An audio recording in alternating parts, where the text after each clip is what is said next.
Greetings. I am Dominic Bytes. Welcome to another episode of Byte Club Cinema. Aha! Now, programming note before we start. As noted last week when we did Homestuck, I will not be broadcasting Byte Club Cinema to YouTube. So I'm still streaming it to Kick and D-Live, but I've cut YouTube out. YouTube's AI detector fair use thing is pretty bad, and I don't even get a strike on my channel. So yeah, we're not doing that. We're not doing that. So no Byte Club Cinema on YouTube. It'll be exclusive to Twitch, Kick, and D-Live. Now, another programming note. Kick, if you're watching on Kick, good news. You have the best of both worlds. I have upgraded the output to Kick. So instead of 30 FPS, Kick is now getting 60 FPS at 1080p plus uncensored audio. So rejoice. You get the whole package when you're over at Kick. The VODs will also have the uncensored audio, unlike what Twitch and YouTube get. So Kick is now the optimal viewing experience for Dominic Bytes. That is on purpose, because yeah, at this point Twitch is so so Diesel, I don't know if you heard, I mentioned earlier I was catching up speed on the Emery's thing. Forward, you had heard about it. I know you don't pay attention to drama. You know what else they did at TwitchCon? I know, oh, sorry, I was reading something. Yeah, I know it's they banned her security guard because he stopped a stalker and held them there for the police to get there. Yeah. Oh no, I'm not talking just Emery. So the Emery situation is bad enough. Where Twitch basically revealed that, hey, if you're a streamer and you're murdered at TwitchCon, they don't care. They do not care. Oh, congrats. Or their response was fucking typical corpo fucking copy paste. Yeah. So in addition to that, guess what happened? We found this out on Sunday. So Iron Mouse, Chibi Doki, Hedia, and multiple other major VTubers all came out and revealed that every single gift that attendees had left for VTubers at TwitchCon, all of the gifts, 100% of them, have been stolen by TwitchCon staff. Now, TwitchCon says they, quote, threw them away, but as I have worked conventions, I know that stuff like that is not thrown away. So TwitchCon staff basically said, hey, see all these hundreds of gifts for Iron Mouse and these top VTubers, gifts that people put their heart into, maybe like handmade plushies, handmade items. Yeah, we're just going to take that as our unofficial bonus for working TwitchCon. And they just stole them. TwitchCon staff stole hundreds of gifts from fans for the VTubers at TwitchCon. Didn't apologize for it. We don't know they're not. Oh, no one's being held up for it or anything like that. But yeah, if you left a gift for a VTuber at TwitchCon, it was stolen by TwitchCon staff and Twitch staff and Amazon staff by extension. So, wow, imagine being running a staff where you're the people under you steal from VTubers, your major talents. Says Iron Mouse, remember, is one of the top talents on Twitch, not just a top VTuber, but one of the top on Twitch itself. They had Kaisen that's got 1 million subs active or something like that, but Iron Mouse, I believe, has the biggest subathon ever in Twitch history. It's statistically feel she's if you were thinking top 5 streamers on Twitch, Iron Mouse is in there. And they screwed her over. They stole her gifts. Oh, blatantly so, in front of everybody. That's what Twitch thinks of its top talent. They don't care. They will steal from them. They will not give them security. They are fine if they get killed or assaulted or whatnot. That's how little Twitch thinks of its talent. So, yeah, I was pissed when V Shoujo stole millions of dollars from Iron Mouse and charity. But yeah, Twitch just decided, hey, let's steal even more things from Iron Mouse. It's free real estate. What's Iron Mouse gonna do about it? Ha ha ha ha ha. That. Oh my God, I am so pissed at that. That is God. So yeah, so let me know. So TwitchCon, don't go to TwitchCon. There is no safety for you at TwitchCon. There is nothing but theft and misery at TwitchCon. There are people attempting to defend it by saying like, well, security isn't allowed to like physically intervene and are just there as basically living cameras, which I have to say, No, like, that depending on the is, level of guard they hire and how they are trained, but you didn't allow her to have her personal bodyguard there who would be certified to intervene in that case. And if you're hiring like living security cameras, just get fucking cameras at that point, dude. yeah. Yeah, remember the only reason that Twitch did anything about what happened to her is because it was on camera. And she says herself, it was if it was not on camera, Twitch would have straight up lied about it, said it never happened, and then called her a liar for it. Because like Dan Yeah, they Clancy would have in threw an her under the interview, budge. yeah, I mean Dan Clancy after the interview went on the record saying it was Ever's fault. So Dan Clancy's on the record saying that a woman being assaulted at TwitchCon under his watch, it's her fault. So he is on the record saying that if you are a female and you get assaulted at TwitchCon, it's your own fault, and they're going to blame you, and it's not on him. So yeah, that's really super scummy. And yeah, Dan Clancy's a horrible person, as I've already said. Anyway, I just want to get that on the record again Yeah. because it's worth. And again, Dan Clancy completely endorses his own staff stealing from VTubers, stealing gifts from meant for other streamers, including some of the top talent he has on the platform, like Ironmouse, like Henya, like Chibi Doki. So yeah, fuck that guy. He's scum, and the people who hires under him are scum, and it's scum all the way down for the entire group. So anyway, so the best viewing experience for me is on Kick. Because of the three major streaming platforms, Kick is now the most morally upstanding of the three. Not because Kick is not any better, but because the other two are just so much worse. Like, there's really just no excuse for not being on Kick now. If you're like, oh, but Kick is blah, blah, yeah, no, Twitch and YouTube are worse. Sorry. Just objectively worse. I'll still stream on Twitch because that's where you guys are. I mean, I have 500, almost 540 of you now on Twitch, which is great. But please, go over to Kick. I encourage everyone who's watching me, go to Kick. Kick is better. I'm not saying that Kick is good. They are just better. There's a difference between, saying that it meets an objective standard and saying it, it is better than a comparison. A rinky-dink tattered ship that is not sinking is better than a rinky-dink ship that is sinking. Doesn't mean the rinky-dink ship is good. It doesn't mean it's better than. Kick is better than Twitch. In the same way, I don't know, like getting punched in the arm is better than being punched in the nuts. Yeah, it's still better to not get punched, but it's not really an option if you're streaming these days. Yeah. Oh, and YouTube sucks because AI, so there you go. Yeah. Anyway, on the off test, because yeah, the whole I would think that after the Abreu incident, TwitchCon staff would be on its best behavior, and then they just turn around and start stealing stuff, and like blatantly so, like it's blatant stealing, it's blatant theft.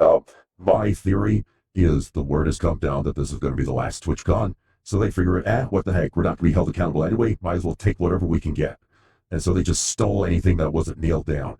That is the kind of attitude you run into in some of these circles. I would not surprise me if that's what was going on in the TwitchCon staff head. And it really, again, it shows how bad those in charge are because the type of people that they hire and get as volunteers reflect upon the leadership and the kind of atmosphere that they have. The fact security was laughing about the fact that Emery was sexually assaulted. They were laughing about that. That is not, if you're con security, that's your job.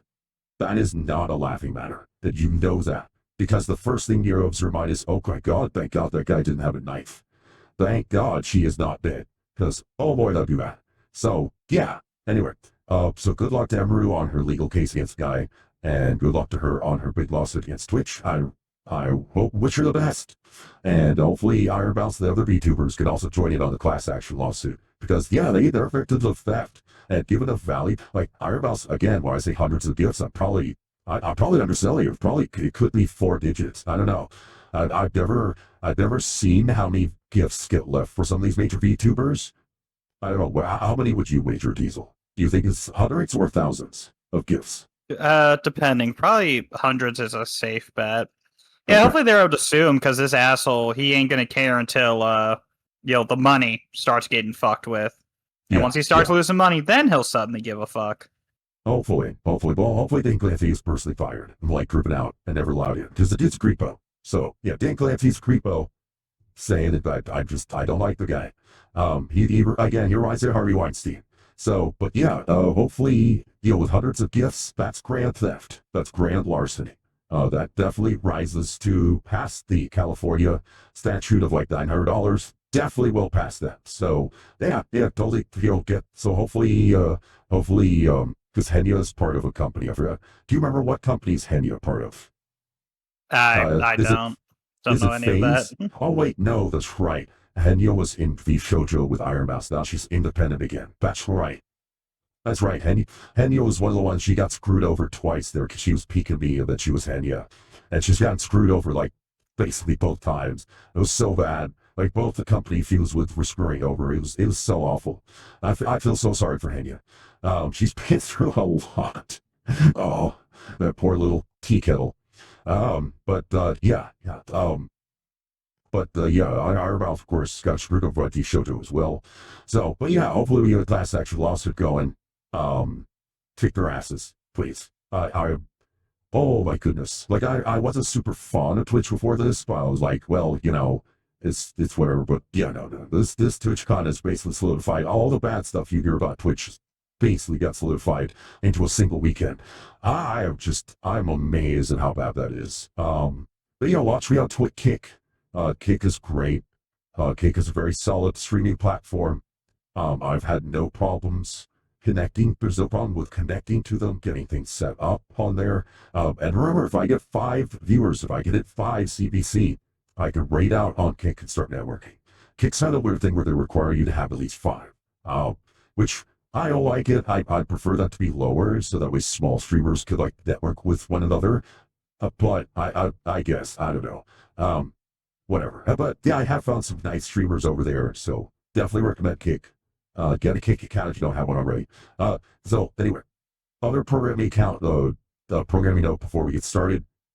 TikTok. So I have posted my first TikTok video. Yes, I have joined TikTok. I hate TikTok. I will go on the record and say I immensely dislike TikTok. I resent TikTok's existence.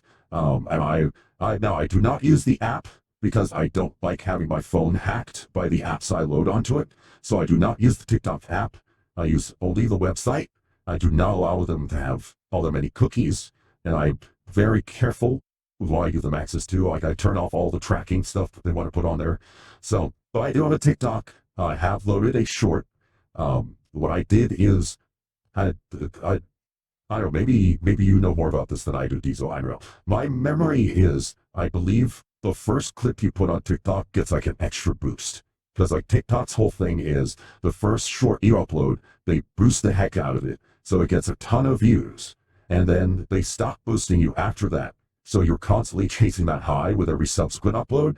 And that's enough to like hook a lot of people because they see their first clip blow up. And like, oh my God, I'm super popular. Wow. And then they'll upload the second. And it doesn't do as well as the first. They're like, oh, okay, I see you. Try again. And try again. And try again. Of course, what they don't know is that the first clip is always artificially boosted. So they'll never hit those heights again unless they're actually really good at it. And so that's how they rope them in.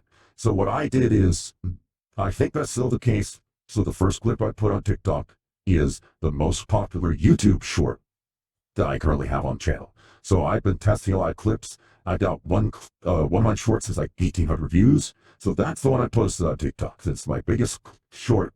Now, hopefully it will be my biggest TikTok. And maybe I'll be rolling in the TikTok bucks. I don't know.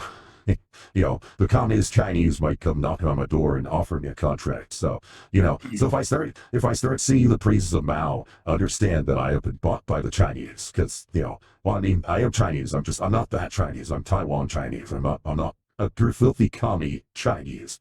I'm a going dong. I'm a going dong Chinese. Hey, Ginger. But so if I start seeing the praises of Mao, understand that I have in fact been purchased by the CCP. So. Diesel kind of also knows why that's funny. But yeah, we'll see how it goes. I don't know, Diesel, do you have much experience with TikTok? Do you use TikTok at all? No, Oh, not at all. okay. Okay.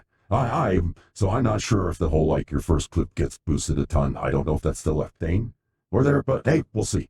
I'm going to follow up. My second hit over there will be a clip that has the highest view count on Twitch, because I've got like one clip that did reasonably well here on Twitch, so I'll post that out to TikTok next. The integration between Twitch and TikTok is really nice for getting clips over there, because I can literally just click one button, bam, it gets posted, and there we go. So that's nice. I do like the Twitch TikTok integration. I'm going to use that to post stuff over there a little bit more. But yeah, and then we'll probably have like regular scheduled posts over on TikTok as well as the YouTube Shorts. Basically combine the two, essentially. So yeah, so look forward to that. If you want to follow me on TikTok, go ahead. Just understand I hate the platform. Like I post there on TikTok only because it might benefit my numbers and not because I like it. It is a great blog. It's like, I hate this, but I'm going to post over there. I was joking with cooking earlier, but because of the clip, maybe I'll become known as like the plap, plap, plap guy or something, because that's what the clip I posted was one of the plap, plap, plap clips. For some reason, that got big. I don't know why. It's really stupid, but okay. So anyway, hey, yeah, we got Ginger in the chat. Awesome. Well, for today, one of Diesel's requests, we have Final Destination Bloodlines. Woo. All right. Now, I've seen, I think, the first couple Final Destinations. I think there are like, what, 5 total, right? Before I this? think around 5 or 6. Yeah, I think this is number 6. I've seen the first 2. I remember seeing, I have to see there is 2. The big one I remember is the one where the 2 girls get naked and they get completely cooked in the sunbathing. Um, which one was that from? Do you remember? I think that might have been 3, I want to say. Oh, okay. Which means I have seen 3 then. Okay, so I've seen the first 3. I've seen the first 3 Final Destinations. Uh, I, I wasn't, I wasn't terribly impressed. I did. They weren't offensive. They weren't like, oh my god, this is the dumbest thing ever. I do like my reaction and like, because I watch it like my dad, because dad was big into horror movies. That was one of his big things. So, and his response was like, yeah, they kind of treat death like a Rube Goldberg machine. It's like, why does death love Rube Goldberg machines? I don't know. The silliness of the Rube Goldberg machines, especially with some of the later films where they get so focused on psyching you out that they end up giving you kind of like there's one bit like a rock gets cut by a lawnmower and like somehow is able to penetrate somebody's skull. It's like, no, like lawnmower blades don't spin that fast. Like, yeah, the rock, like it'll smack you on the forehead, it'll hurt, but it's not going to penetrate your skull. There is literally no way for a lawnmower to propel a rock fast enough to be a bullet and penetrate your skull. Just there is no way. Not physically possible. So, so some of the kills got kind of dumb, and with this, they got too focused on psyching you out instead of giving you something satisfactory. And I don't know, but I mean, there's some charm to it. I like a good Rube Goldberg. It's just I couldn't take it seriously because of that. So I wasn't super impressed. Um, but there were some good elements to it. Now, Diesel, have you seen all of the Final Destination movies? Well, I have not watched them personally. I have heard recaps enough to where I know the rules of death, and I know a little bit like Okay. backstory on some stuff. Okay, and we'll have you give us a summary of the rules so far here in a Okay. bit. Just for anyone, understand we haven't watched any of the previous Final Destinations here by Club Cinema, so I'm not expecting anybody to actually like know anything about the series. Also, again, I don't think I've watched 4 or 5. Pretty sure I haven't watched either of those, so I'm missing some stuff. So if this has references to 4 and 5, I'm not going to catch them. It will probably have references to the first one. Most Oh, times if there it's are long out. references to each one. Oh, okay. I'm gonna miss some of the references in here. That's fine. Um, but now Diesel, you requested this, so go ahead and tell us why. Why did you want us to do this movie? The reason why I wanted us to do this is because this is the final movie that Tony Todd had been seen in, and the scene that they have him in was ad-libbed by him. It was not scripted, and this was done via the director's involvement. this is a send-off to his fans. He had sadly passed away after losing the battle to, I believe it was cancer. And yeah, and Which you can see how he was in the movie. It was sad. It's sad to see a horror icon go, but at least he got to say goodbye in one of the movies he was known for. yes, I will say I did like Tony Todd's performances in the Final Destination films. He's a fine actor, very distinct voice, very distinct look, really good actor. He never got as big as I think he deserved. But yeah, horror movie icon for sure. And yeah, over and by all accounts, extremely nice guy. Probably why he didn't get as big. He's nice. Nice people tend to get It's eaten the alive case. by The Hollywood. people who make the best monsters have seen true monsters.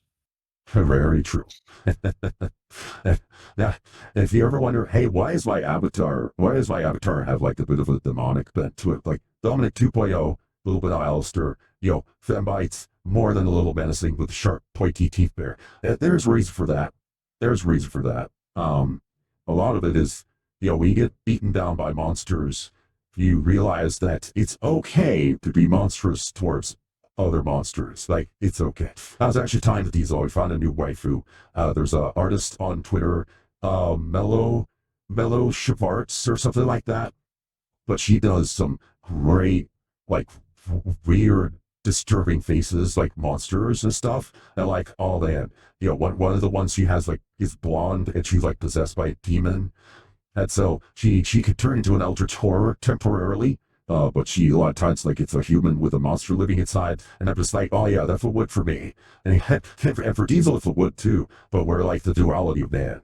Because, like, for Diesel, it's like, yeah, I would let her do what she wants to me. And for me, it's like, oh yeah, I would go toe to toe with her. I'd match madness with madness and just unleash. Because something like that, you can just go full out. You don't have to hold back.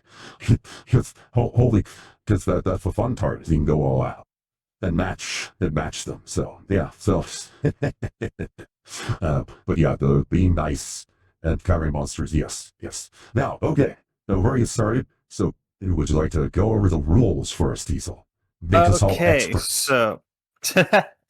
So these are the rules of death, and usually what kicks off these movies. First, one person receives a premonition of the future disaster come. These usually tend to be, a lot of people would die. They then intervene, foiling death's design. Death, in turn, will then hunt down each person, killing them in the order they were meant to die. Now, the rules to attempting to beat death. 1. Always look out for signs. Usually the person that has received the premonition will be given a sign of how that person's meant to die. It's up to them to figure out whose death is after and to see if they can intervene. Now, if you're successful and you're able to intervene, foiling Death's plan to kill them, Death will move on to the next until they get to the end of the list, and then skip back to the person that they missed. So Death will continue moving down the list until everybody has died in some way or another. Though there's another thing with, as in one of the movies, Death had been working in reverse, and we later find out it was because each of those people were meant to die at a later date, but got intervened because of the first group.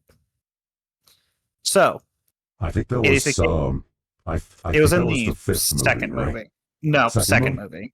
Oh, okay, my bad. Yeah. Death had been working in reverse, and they found out it was because each of them were involved in the they were all accidental, but it was because of the characters.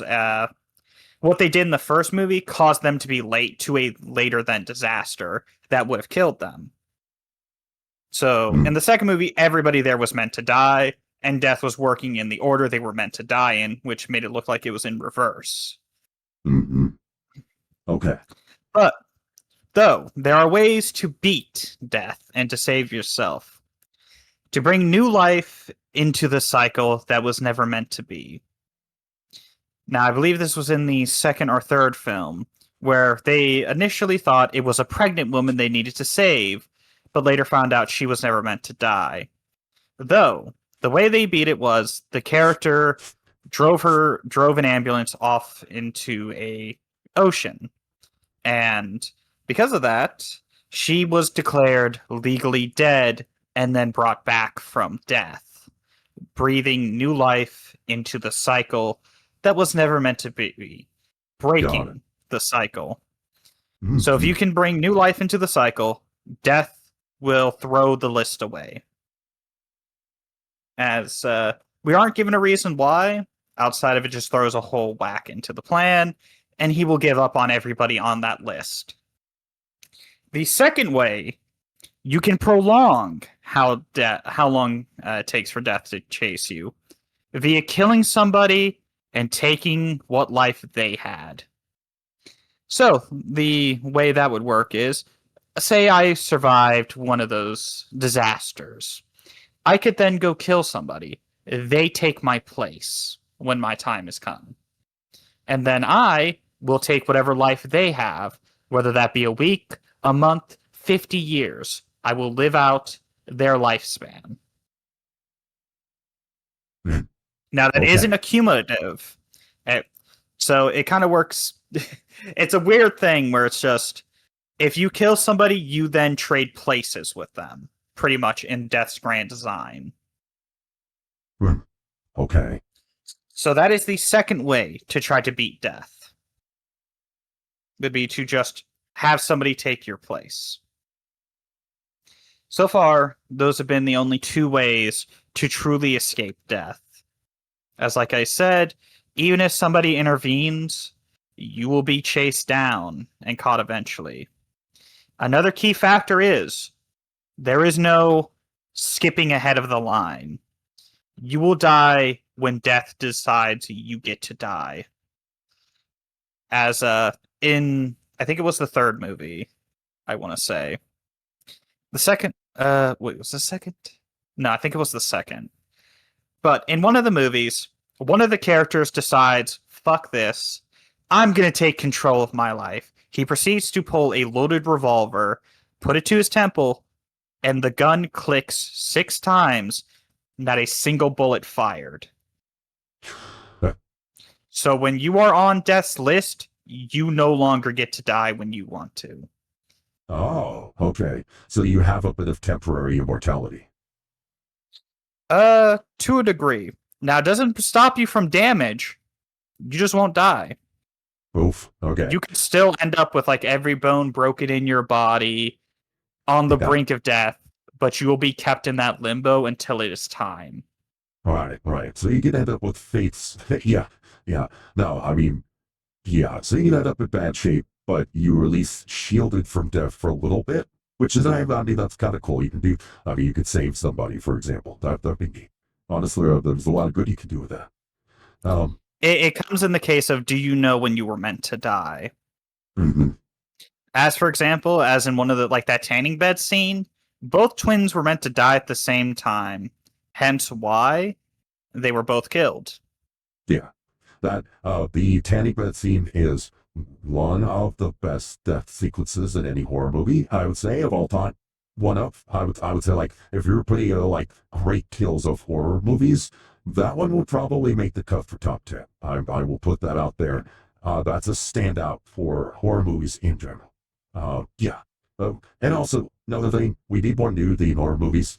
I don't know why. Like, a lot of horror movies lately, like, they focus on gore. Sure, okay, yeah, gore, violence, horror, yeah, all right. But, like, where's the naked women? Like, where's the fan service? And you don't have naked men in there, too. Hey, equal opportunity, that's fine. But, like, you know, where's the, I mean, let's go back to the 70s and 80s. I mean, you always had, like, at least one topless scene. They all give hot woman big boobs, get her topless. Okay, now we kill her off. There we go. Or she's just in the background or something like that.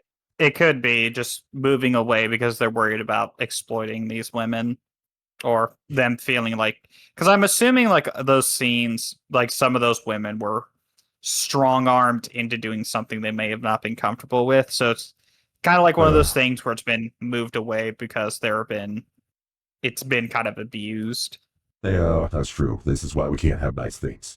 Directors being the directors behaved badly, and back then is why we can't have nice things today. Now, I should note, Yeah. not all of them were. If you let's see, if you know Ilya She-Wolf of the SS, there and there was like one woman there who gets like murdered on there. She was known for like being very generous, very busty, but she loved getting topless in movies. Like there was no strong army there. Like she said like that was her bread and butter, was like taking off her top for like horror movies in the 70s and stuff. She loved doing that because she had a really banging physique. She knew it. She loved showing it off. I forgot her name, like Royal, certainly you or something like that. But she was great. We need more women like that. Sydney Sweeney today would be a modern example. Sydney Sweeney does not in any way mind getting naked. So we need more. We need more B-grade horror movie throwbacks. Throw Sydney Sweeney in there. Have her get naked. There you go. Good stuff. That's just a winning recipe. And actually, I think Sydney Sweeney should voice Rosalina in the Mario movie. I think that'd be a winner right there. I don't know. What do you think? I wouldn't be against it though. When it comes to people voicing characters, it's just I'm always on it because I don't hear like, oh, this famous actor is voicing this character. It's like, cool. Are they gonna do a good job? Because there's a difference between voice acting and acting. True. Now, the people I know, if we get Sydney Sweeney as Rosalina voicing, we might get Sydney Sweeney as Rosalina cosplay. That would be pretty cool. Wouldn't be bad. Yeah. Yeah. Okay. Now, any other rules here before we move along? So there is a new rule, sort of. Death does something that we have not seen before in the previous movies that will be shown here that I know about. I'll only point it out after it's happened, though you might pick up on it if you listen in to how some of the dialogue for some of the characters. It'll definitely be interesting. So I also have two little facts, not facts, but like little fun things. Okay. So first off, the first Final Destination was actually just meant to be just a little thing in the X-Files. Really? So it was an X-Files episode. It was meant to be an X-Files episode that they then decided to turn into a full-blown movie that started this franchise. Oh man. Tell me that Sculler and Mulder and Scully would have been like, oh man, they should have had those two cameos in the first Final Destination. That is a missed opportunity. Oh, that would have been so fun if those two. It would have followed the same premise of these, teens mysteriously dying and then them trying to figure out what's causing it.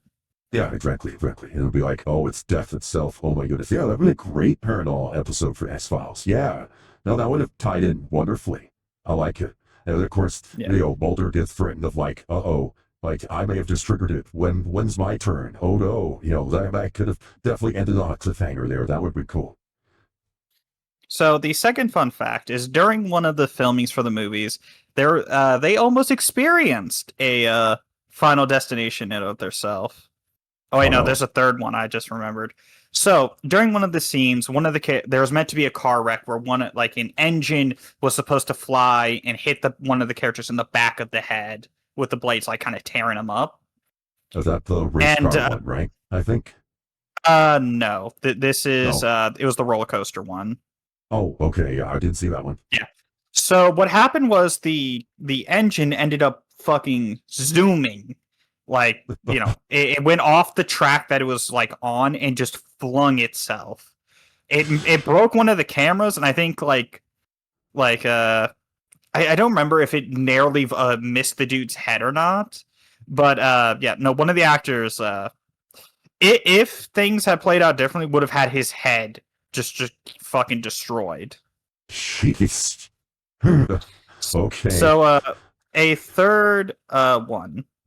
So during For Bloodlines, the team that was going to be making this got onto a Zoom call and pre-recorded the interaction where they would have like their own little Final Destination quote unquote scene play out during the Zoom call with the I think directors or the team who was funding this.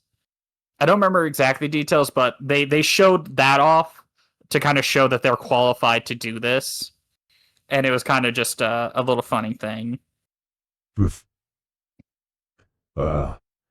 My goodness.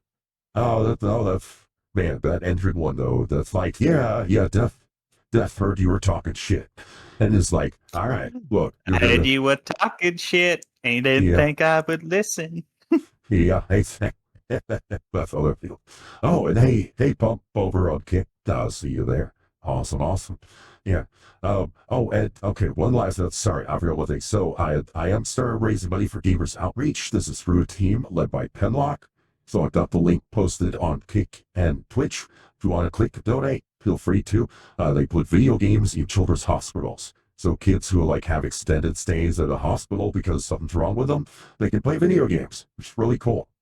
So yeah, they're reputable. Donate to them. Use the Tiltify link there. They'll go towards our team and help out. It's not technically supposed to start till tomorrow. I'm doing it early so I don't stream tomorrow like I normally would. So just getting an early start. All right. And with that, okay, so let's see. Normal caveats here apply. So if you're watching this on Twitch or the YouTube VOD, you don't get audio. If you're watching this on Kick DLive, yeah, you get the audio. In fact, the VOD will have the audio on Kick. So nice. There are subtitles wrong. There's a mask over the video because copyright. There'll be a timer in the upper corner there.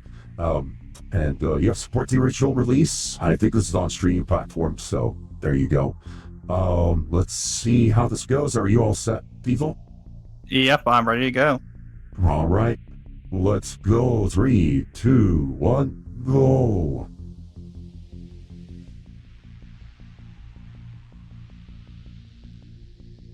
Yeah. Looking forward to finally seeing this.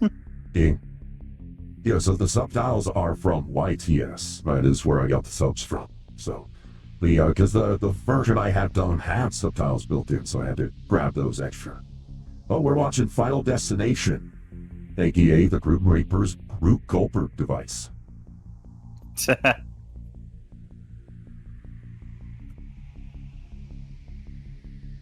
Yeah. I wonder if this Final is set in the Destination, future. the single movie that traumatized generations from traveling on highways behind logs, along with flying on airplanes. Yeah. Oh, yeah, but so I work in a movie theater. So when this movie came out, I was actually referencing the log scene for people. It's like, oh, good. Oh, you're coming in to see Final Destination. Great. Now, be advised, please do not drive behind any trucks carrying logs. We've already lost 2 guests that way. We don't want to lose anyone else. And so I would have people on the phone because I would deliver this. Okay, so there was one of that license plate was Flight 180. Oh, nice. Okay. Which was the yeah. That's from 1 and 5. So that's what they had on the license plate. That was the first one. Yeah. That was the plane that kicked off this whole series. Nice. But yeah, I delivered that live by deadpan, and I would have people thinking that some of our guests actually have died. So, oh, it's good. Yeah, as nice as that looks, fuck that. Oh, well, I mean, it's just fuck the Space Needle. that. It's the Space Needle from they have that in Seattle. Oh, I know. They actually made like a set for this that was able to rotate. Right. Yeah, the fun fact, so I have been in the Space Needle over in Seattle. I was a very little baby. Unfortunately, as my parents told me, they had a very nice romantic dinner planned where I was to be there. And unfortunately, that night I got fussy. So they ended up having to leave the restaurant because I was acting up a storm. Which, as they say, very unusual for me. I was a very well-behaved baby, never got colicky. It's also interesting to have Burning Ring of Fire plan. Details. Don't steal coins from the fountain. Yeah.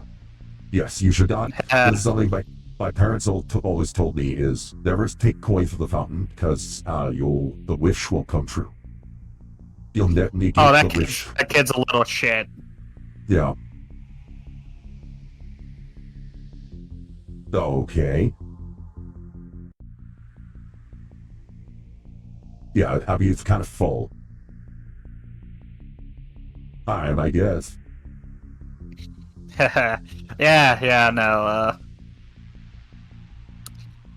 Yeah, Does he only keep way I'm going? getting in that, like, something like that, and in a fucking space needle, my significant other would be dragging my ass there. Oh boy, that doesn't make me feel The comforted elevator, to great miss it, huh? scene. The details are good, yeah. The maximum capacity is 8, and there's way more than that, yeah. Still nice view. I do like this, the fact that there are windows. That's neat.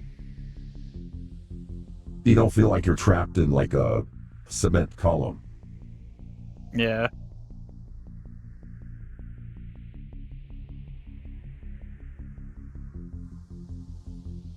By the lowest bidder. 5 months ahead of schedule, ain't that nice? Yeah, they only had to cut 1,000 safety corners. Oh, Yeah, fuck that. oh, a glass bottom. Yeah, I don't like glass bottoms. That's less enticing. Hey, did you know that there are whole bridges over in China that are made of like plexiglass, so you can like step on them and like and see down on over the cliffside? Fuck no. Fuck no. You're not Why taking is me it near kid- there unless I'm, like, attached to that mountain. Fuck no. Yeah, why is that kid doing that? It's like, kid, are you trying to get yourself killed? He's a little Oh, shit, that's what he is. Or a certain time is place you die horror movie? Yes, I think so. Yeah, but this is Final Destination Bloodlines, so this is the most recent one.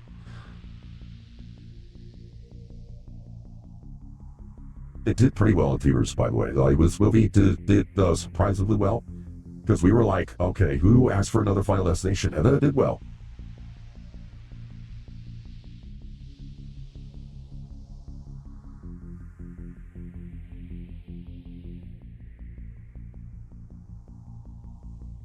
Damn.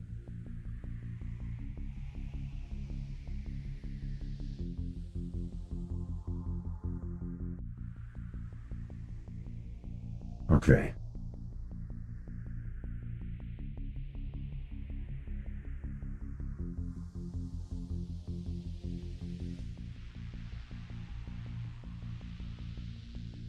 Hey, well, maybe just dip out. Yeah. Oh yeah, it was this guy's Oh. pulled away. Yeah, just grab a seat. There you go. I couldn't do that. I'd feel too bad. Yeah, same. But at the same time, Don, he had an arrangement with a guy. And it was like, dude, one of your employees promised me a thing. Now, I don't care if you let him go. You are beholden to that. He made a contract. Grr. So, anyway. Also, I feel like also, that's when the guy would just be like, "Can you produce that contract?" Yeah, it's also bad manners on the top of the maitre d'. Because the maitre d' should have done it. It's like, oh, you talked to one of our employees and he promised you a thing. Well, crud. Like, instead of being a dick and saying, well, get out of here, kid. It's like, all right, let's see what I can do. He was being polite, but it's the case, like, how many people do you think also would come with that? Well, I also spoke with somebody. That's and true, just too. give, like, a random name. Because you got a lot of people, give a very general name that's common, and there's a good chance it'll be one of the people. That's true. Okay, fair point on that. Maybe you thought that this kid was a scammer. Doesn't look like a scammer, though. Well, it also could just be like he also said like, "Hey, we're working over capacity. There's nothing I could do for you, man. I'm sorry." He's being polite about it, and it also makes you wonder. Like he said, they let him go this morning. That Jake kid. It makes you wonder, like that kid's reputation. Yeah.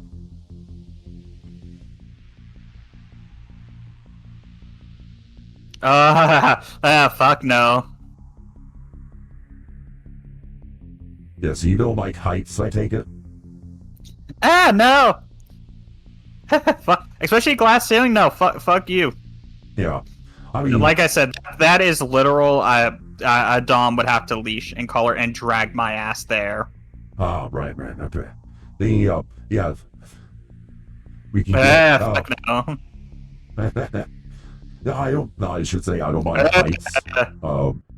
The main thing is I want my footing to be steady, and I don't want to be. I want to have like something I can hold on to if I'm high up. It's more I have a fear of falling more than fear of heights. Hey, look, it's a kid. Be a fucked up god to kill him.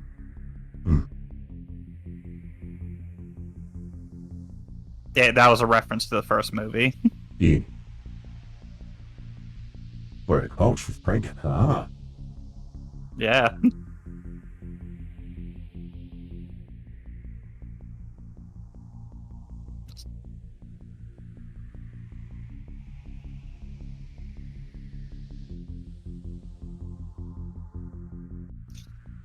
Well, you won't Oh, have to worry about that. I mean, the man just pulls the strings to get you to this thing. I think he loves you, so. Yeah, Look, don't worry. All right, Death's gonna help you out. He's gonna help you get rid of the fetus. now, is it is that kid, is the implication of that kid is Tony Todd's character? So the African American child that we saw there. Yeah, I don't know why I said it like that, but yeah, no, that is Tony Todd. It's a okay. character. Yeah, that is Tony Todd's character. Okay, okay. That's what I thought. I figured the implication is that that's a child of the coroner. Okay, cool. Okay. Yeah, so this takes like I said, so this is like back in time. Then.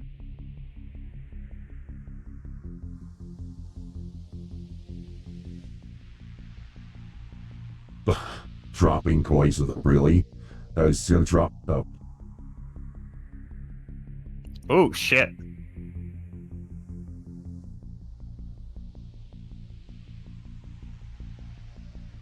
It's gonna. Alright, I hope this kid dies. I hope he dies screaming. Yeah, he's a little shit. Yes. I hope his death is long and painful and drawn out. That'll be satisfying. Alright, that's obviously what. Oh, that's nice. So I will say this. So this, obviously it's the setup. That kid actually grows up to be a pickpocket. Surprise, surprise. Now, the reason I'm saying that, we don't see, like, him growing up. That's just, like, in one of the news articles, it's very much a blink and you'll miss it. Oh, okay. That's the reason I'm saying it. Oh, okay. Alright, yeah, put that out when it pops up. I'll try to. Like I said, it was, like, kind of in a recap about, like, some little Easter eggs and stuff in the movie. So I don't exactly remember, but it talks about like some of the characters that are in the first disaster, that how they ended up dying. Okay, yeah, she's deemed surprised of water weight from the pregnancy, so yeah, it makes sense the ring wouldn't fit. That's a nice little detail. I like that. Yeah.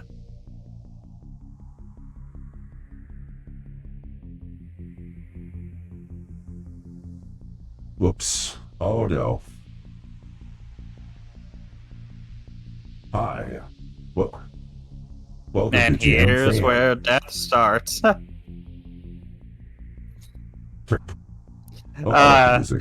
to make a nice and fun jokes like, we're gonna be so happy and everything. Is that a fucking plane? Oh no. No. Yeah, the next Final Destination occurs on September 10th. Oh no. Actually, they implied that was fucking part of Death's design. Oh, they did? Oh wow, they actually went there. Okay, Yeah. I mean, you know what? I'm okay. One of the characters is like every natural big disaster has had like signs, and they shown up a shadow of a plane on one of the fucking towers. So that actually is canonical in the Final Destination fucking universe. Oh, that's funny.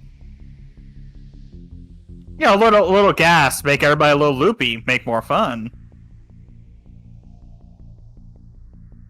Softer, you say? Okay, so I think that's like the natural gas, so like the stove gas. Okay, I will admit that's kind of like fucking cool.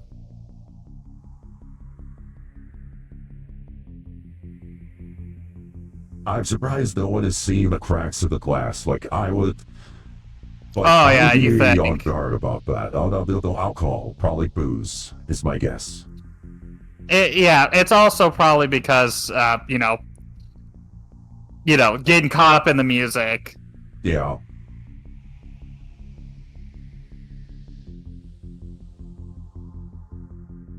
Everybody gonna be dying now. Yeah, yeah. Hey, Koyos. There we go, motherfuckers! Ow. Oh, The and damn you're dead too. bitch! Good job, grab it on, but not good enough. And raindrops keep falling. Oh my god. Alright, the music choices are wonderful. Oh, nice. Well, that's not normal. I'm sorry, was that John Cena? It looked like he was. Well, Oh, they could- fuck! Those they could have also, fingies. to be fair, they could have also gone with It's Raining Men.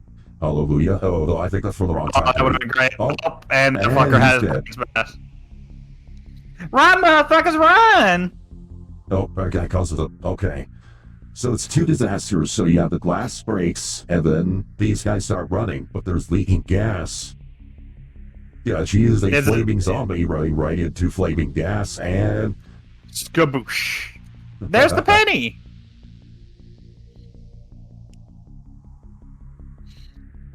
Oh, Damn! Wow, he got to see his mom toasted in front of her. Wow. Alright, yeah, that's Don't worry, kid. You'll be joining her soon. Yeah. Well, I mean, the kid proves up to be a corner. I mean, I understand that, yeah. Yeah. Stairs. Alright, run, motherfuckers! Stairs. Oh, So this there is are when you stairs. don't want to Okay. finish construction projects ahead of time. Yeah, little shit. Aye. Oh, and there go the stairs. Yep. This is what happens when that shit's finished.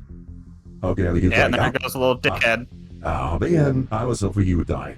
It's a shame. Ah, you think Bitch, you know you're trying to jump that shit and run down.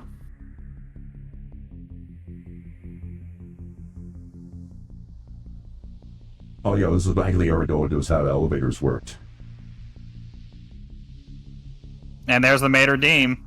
Right.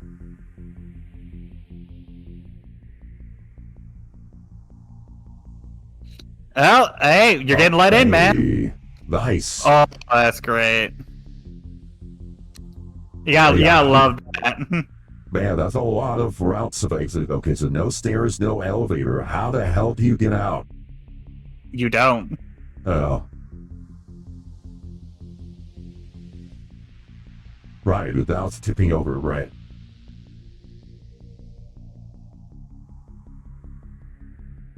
Now, typically, You see, like, this you'll is see- this is what I imagined would happen if I got in one of those, and this is before the movie.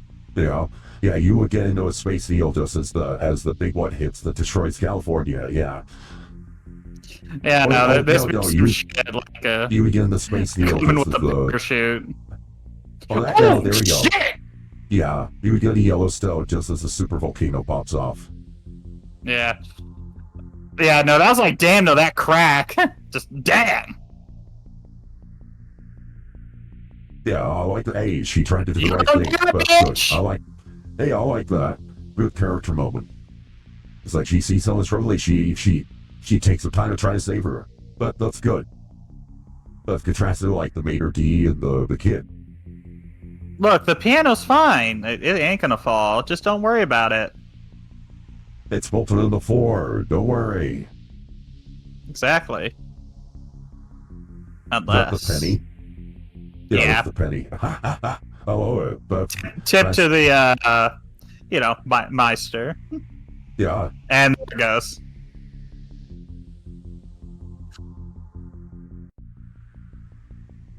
And there's a little douchebag. Oh, nice. Oh, hole in one. Awesome. All right. And back to the Back to the pond. well. That's why you don't pull pennies out of ponds, kiddos. Because that'll happen. Yeah, from what people said, that is the first time like an audience had collectively cheered when a kid has died because that little shit deserved it. Yeah, I told you, 100%. No, I'd be hecked. You heard my reaction. Like, yes. Well, too bad your husband's dead.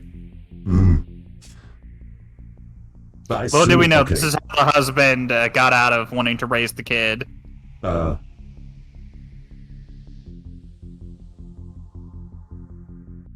Yeah, presumably this is the vision of the death before it happens. That's usually how this goes. So this is her seeing what will happen if she doesn't do something. Action hero, jump! Oh no. Uh, Oh wow, okay. Save the kid. Oh no. yeah, look what's keeping her finger, though. The ring. Oh boy, that is not a load-bearing part of the human body. That hurts like hell.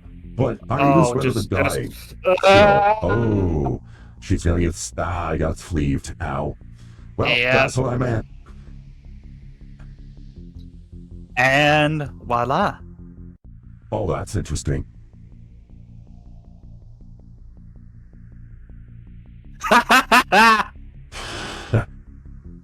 Oh, that was great.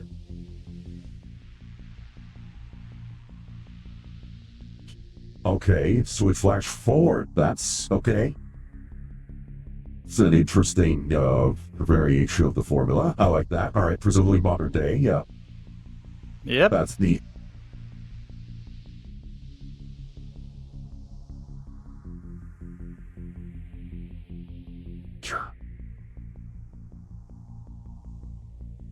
Having nightmares of the premonition. Right.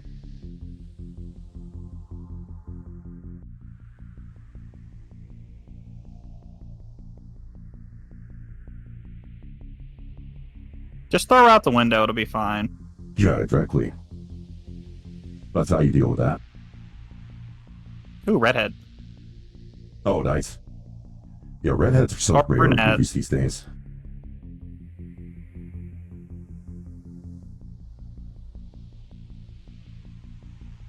Oh, she got the freckles. Yeah, she's a redhead.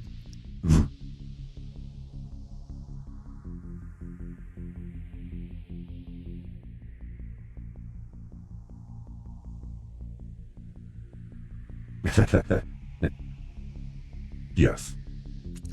She, does she have a fake tooth? Don't know. One of her front teeth looked very off. Could that be me hinting at a potential death? Nah. Oh boy. Nah, don't worry. Oh, well, geez, yeah, of course she's not getting any sleep. So, hey, drink caffeine. Caffeine is good. Oh my god, what are you doing? Ice cube up the ass. Wait, does that work? I would assume so, since that's a pretty big shock to your fucking system. True, yeah. I mean, I would not go that far. I just drink coffee. Coffee is my preferred caffeine delivery device, which you can get from Dragon's Treasure with code Dominic Bytes. Yeah. Don't forget, if you're looking to really wake up, coffee enema. Actually, unironically would work. The caffeine would flow to your body sooner. Make it nitro brew, it's even better. Scalding hot for extra results. Hi. Greetings! Oh, hey, Dark Red. Welcome, Dark.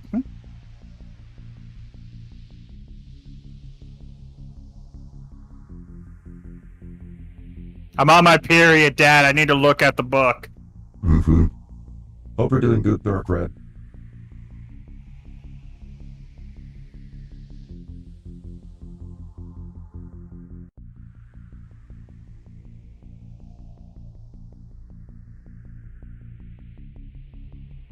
Oh, so the mom... Okay, so the mom splits filled? Either the mom is dead or left. Mom's alive. Okay, mom's alive, alright. Just divorced, okay.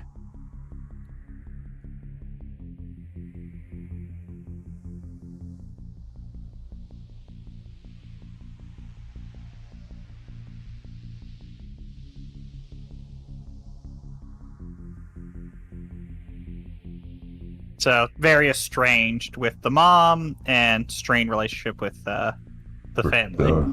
Yeah, the extended family, yeah. Dominic Bytes, have you considered drinking lava? And not just in Minecraft? Oh, will do, Maganajo-san. Thank you.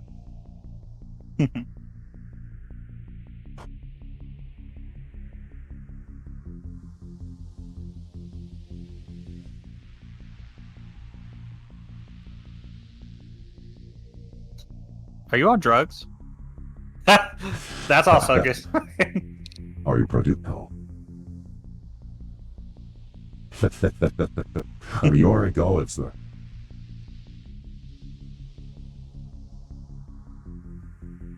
He's got painted nails. Sick. There. I guess that's the style of these days.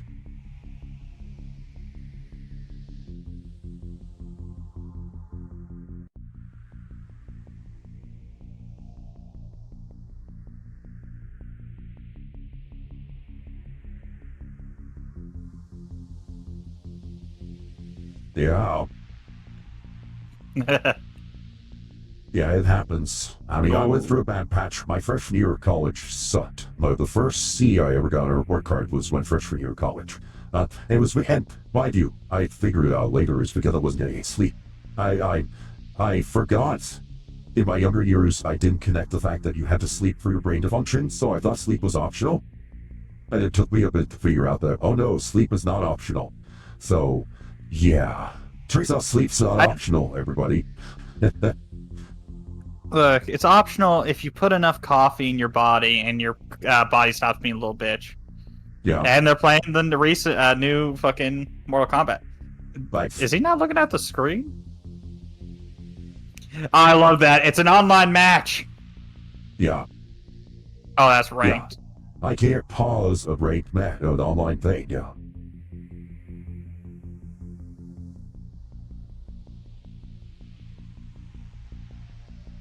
He's like, okay, What so are you he looking has for? Pet Turtle.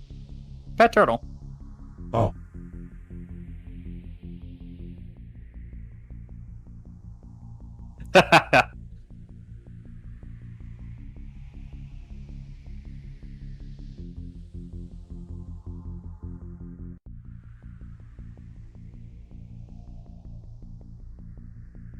So the cousins get along better with the brother than her, I guess. Yeah.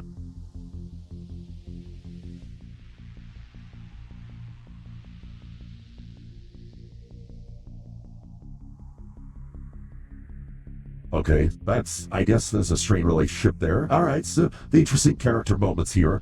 Okay, so strained relationship. You can see over the course of the movie they're gonna have to patch things up. That sounds good. Maybe she was like the go-getter of the family, like the high performer. So and that's why the others kind of resent that, because she like took all the wind out of their sails. Seen that happen. For context, that was me in my extended family. My cousins aren't too fond of me because I was grandmom's favorite grandkid.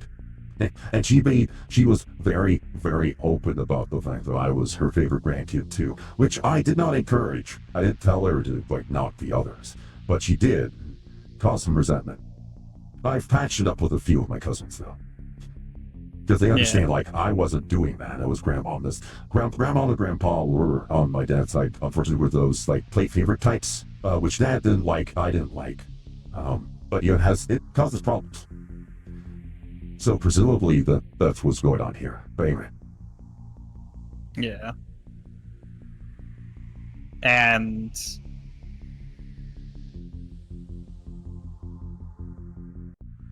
got the co-op.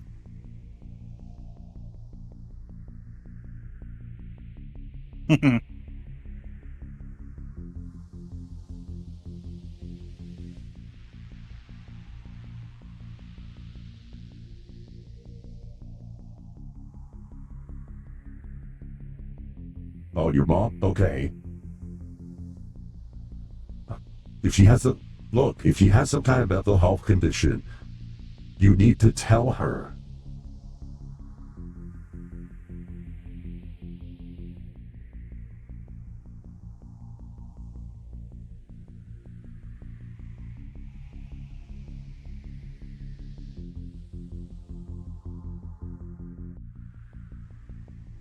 So now presumably, okay, so I could see under the previous rules she had, bring new life that wasn't meant to be. She was pregnant. So presumably she was meant to die with the unborn child. So when she gave birth to the kid, that would have negated her own death, but she didn't know that. So that's why. It's the case, it didn't work like that. Right. Well, I don't know that yet. Hold on. I'm just going off what we know from the prior films. Because she gave birth to a kid that was supposed to die. So maybe. Well, it's But, the case. It's not something that's like a big spoiler, but you can work off of the fact that they're all still alive, and this is the movie we're getting introduced to characters. All right. Hey, it's Paco! Nice. But now the whole thing of like Iris going nutto after the thing. Yeah, we saw that in the first film. We saw how like the one dude who saw it coming, like how crazy he got, like locking everything up. So one can only imagine that. Yeah, Iris kind of lost out. But now So from the Howard's- reason I can tell you as to why death is following them, the fetus being born was not new life being breathed into the cycle. The movie is implying that the child was alive enough to be considered as such. Thereby, that child was also meant to die. So they're on the list. Okay, got it. So anyway, continuing on here. So before we spoil too much, because I'm assuming that's kind of a revelation that'll come down the road. Anyway, from Howard's perspective here, the uncle's perspective, his response doesn't make any sense. So you know that your grandmom has, from his perspective, the grandmom has mental health problem. The mom inherited the mental health problem. Now the granddaughter is saying, hey, I'm getting some issues here with nightmares. If you're the uncle, you're going to say, oh, just stay away from the grandmom, she's messed up. You're going to be like, oh crap, okay, maybe there's something genetic, that caused the grandma to be messed up. Maybe now you've got it too. Hey, let's get you some help. So his response does not make any sense. His response is really, really stupid. I just want to put that out. I think maybe the reason being, he may not think initially genetic. Their mom was around the grandmother who was doing this, so I think he's worried that it's kind of like going and talking to somebody who's crazy, and you're worried that person's then going to influence somebody else to think the same way. Mm-hmm. Now, granted, they're showing signs like they're a bit uneasy. It could be a thing of hey, don't go there. You're not in a good place. We don't want you getting fucked up because you're not in a good mental state. And you're going to go to somebody that we're viewing as very bad for you. Oh, well. Now, this is a compound I'd want for keeping away the zombies. Yeah, it's a good zombie compound. I don't think a death compound since there's a lot of pointy. Yeah. Yeah, anti-zombie is good. Anti-death, yeah, no. Again, first movie showed us you don't want pointy things around. You want a padded cell is actually one of the safest places to be.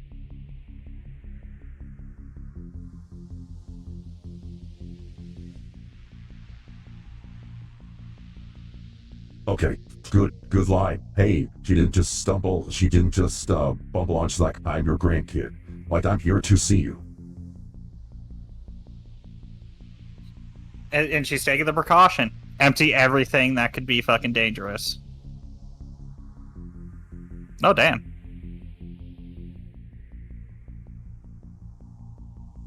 Yeah, good thing it's a woman. Women don't have pockets, as we all know. Exactly.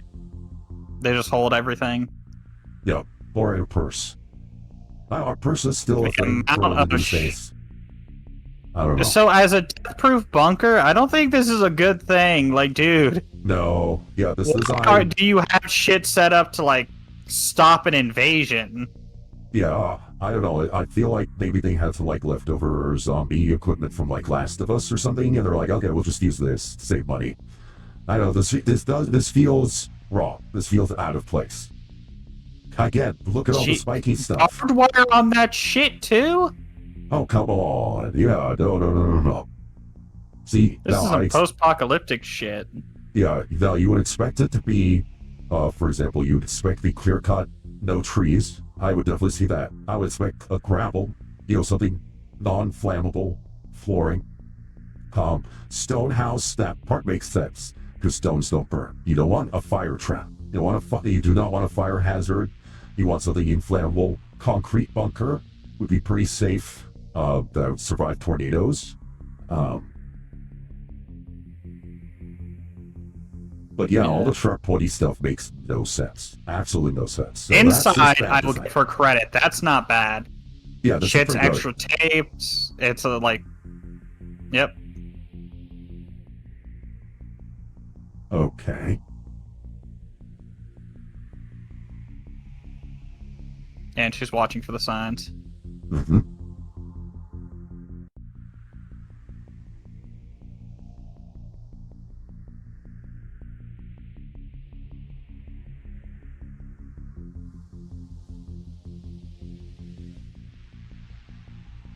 Okay.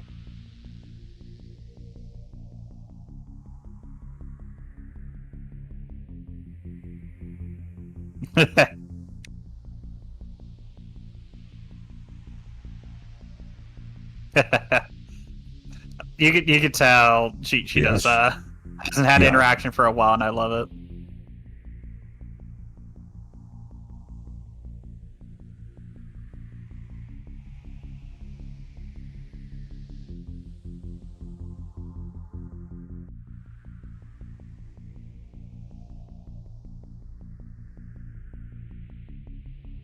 Letters? Oh. Oh.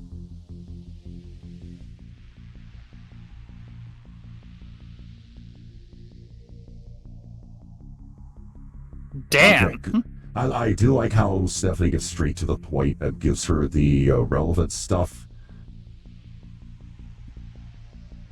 It's exactly what you should lead with when you're dealing with something if a crazy person is hyper-focused. That was good. So that was good, smart dialogue choice on her part.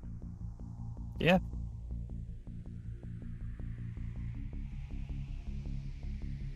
Okay, yeah, so that dream is what she saw.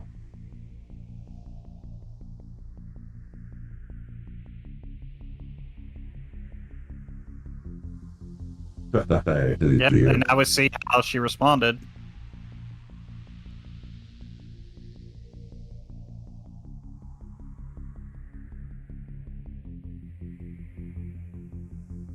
All I gotta do is confused.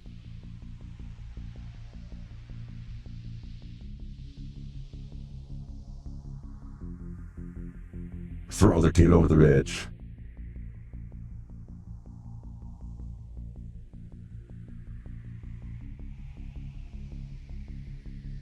And she's presenting this.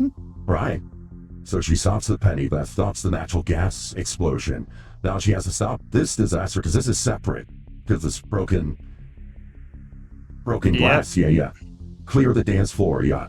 But the nice thing is the cracks are forming, so if she stops the dance floor now, they'll see the cracks and they'll be like, she's not crazy. Dude, just look down. Yeah, and look, people realize. God, it's called the use right there. There we go. Yeah, alright, good. She's not a crazy person. She saw the cracks. They saw the cracks. Good. Okay. I like that. Yeah. Yeah.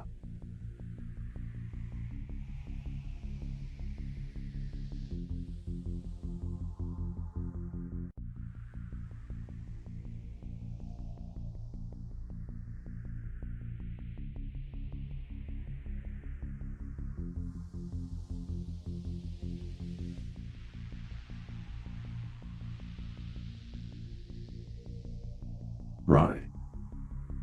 Yeah, in the order that they were meant to die, right.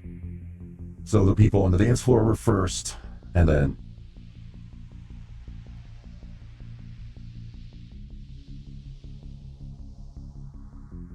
So basically, she's the final girl, but as a grandma. I like that. Yep.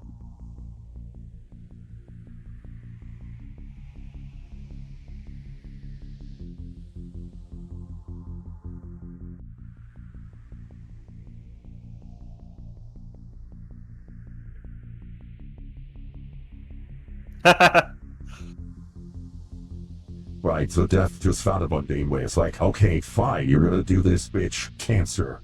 What you gonna do? Yeah. Death doesn't... Death so, finds a way. It shows... Yeah, Death doesn't have to use a rude gold word. It can throw mundane. It has a sense of humor, so.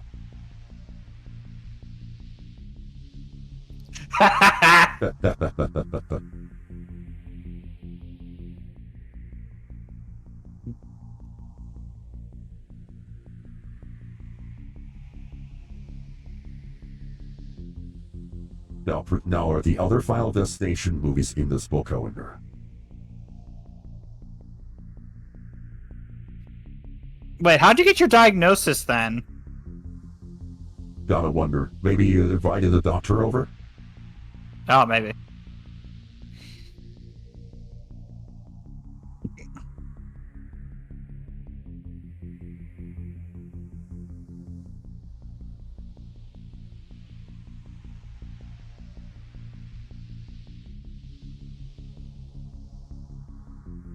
Uh-huh.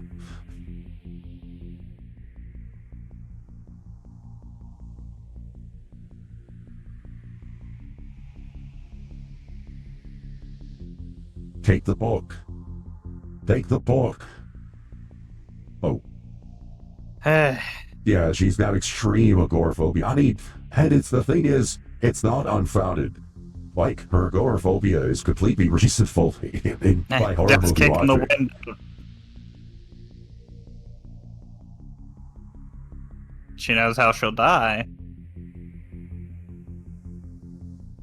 She'll do it anyway, though. A grandmom.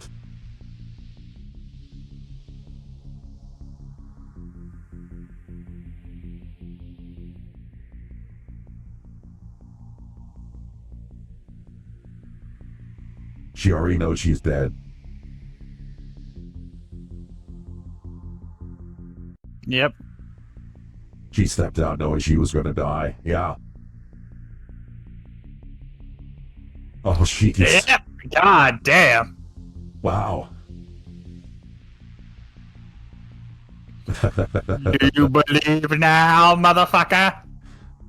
I will say that was a very strong character moment for the grandma there. It's like she knew she was gonna die, but it's like, I need to save my family. It's like, yeah, her motivation was, I want to keep my family alive, and she committed to. That's really cool. That's really, oh man, that was a really good character moment.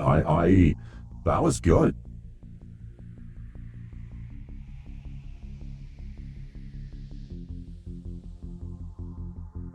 So, now the first person is off the list. Yep.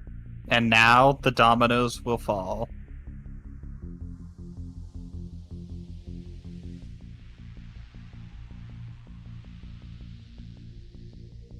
Yep.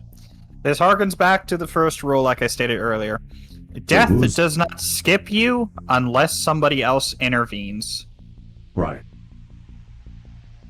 So, I think the other question is, who was the firstborn, the mom or the son? This is where we'll find out, depending on how the kills roll out. But now we get to see their mom. Just been living in the camp, van life.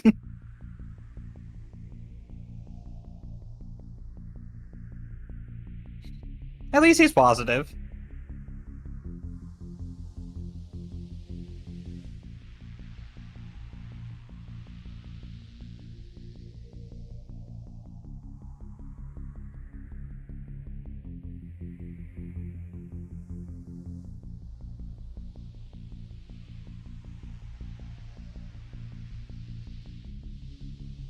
No, I don't think it's that. I think the mom did believe the grandmom to an extent. And I think the mom was just like, she knows what's coming too.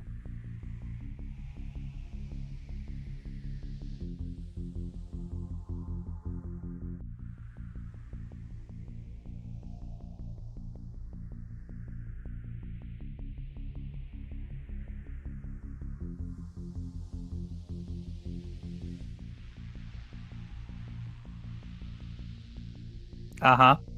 Hmm. So it looks like the mom did believe the grandma. Aw. You're not crazy. You're just a terrible person. No.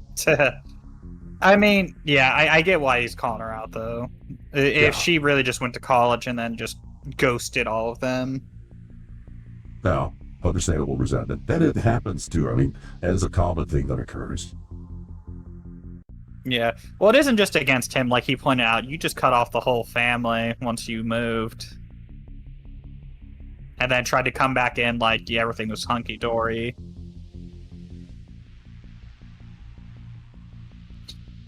Alright, I gotta go use the restroom real quick, keep playing. I'll be back. Sounds good. Sounds good.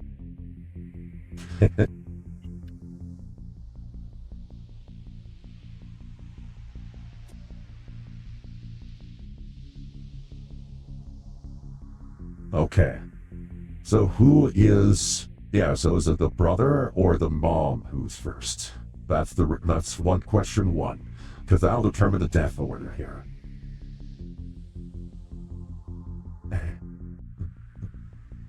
Now, presumably though, if the kid was all supposed to die, and the kid is Todd's character, then presumably the coroner is on the list as well. And he might be aware of that fact too, which is also funny.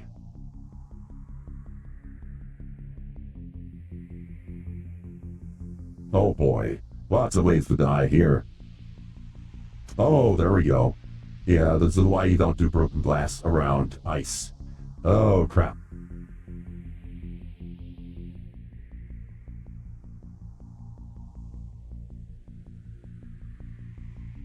Alrighty, I'm back. Wow, okay. So you got a lot of setup for death here. You got broken glass of the ice. You've got gas. Also, that beer brand has been in, I think, every movie. Oh, okay. Didn't know that.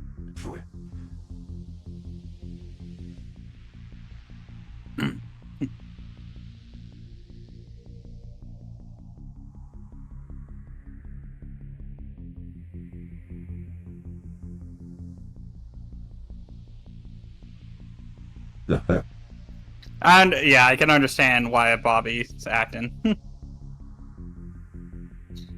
Are you trying to guilty? Oh, jeez. Okay. Oh boy, glass roulette. Yeah.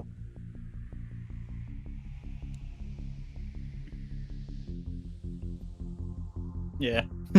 I did love Bobby's response upon hearing that. Just back up, be like, yeah, no, it's fine.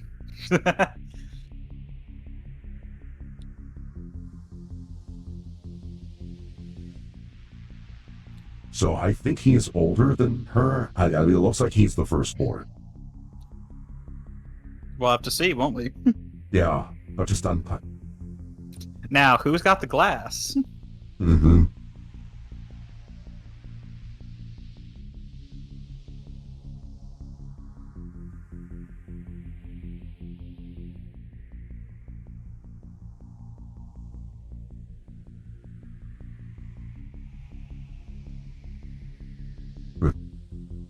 So was that the glass or the bug? Okay. The penny. Oh, she kept the penny. Wow. Collectible. You know, a memento mori. There's the hey. truck. There's the good old truck. I think that was from one. Okay, yeah. That's from one of them as well. I think that was the truck destination, like, there's like one where one of those explodes and goes off, if I remember right. That was the log truck. Right. The Flight 180. The hey, Flight 180. Yeah, no, the grill. The grill with the hot dogs, I think that was also in one of the prior movies. Oh, it was. It was one of the end scenes. Oh, look at the danger down there. Jesus Christ. Okay, see, that's not even death causing that. That is you guys being morons. Who stores a sharp break under the trampoline, goddammit? That's just you guys that's death playing the long con. Mm-hmm. And then a piece of glass.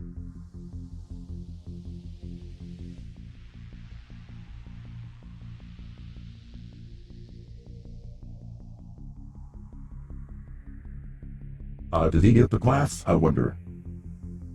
I mean, I also love doing that, just getting a ice cube in there and crunching.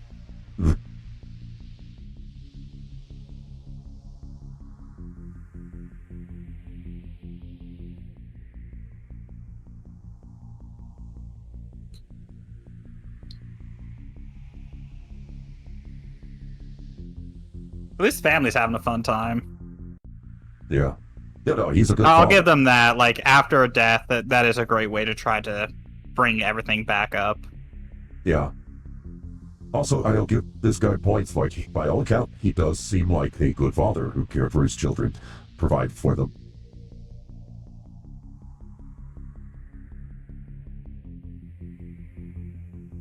He seems like a very nice guy all around. He is also trying to make up with his sister, which is also like, he's a good dude.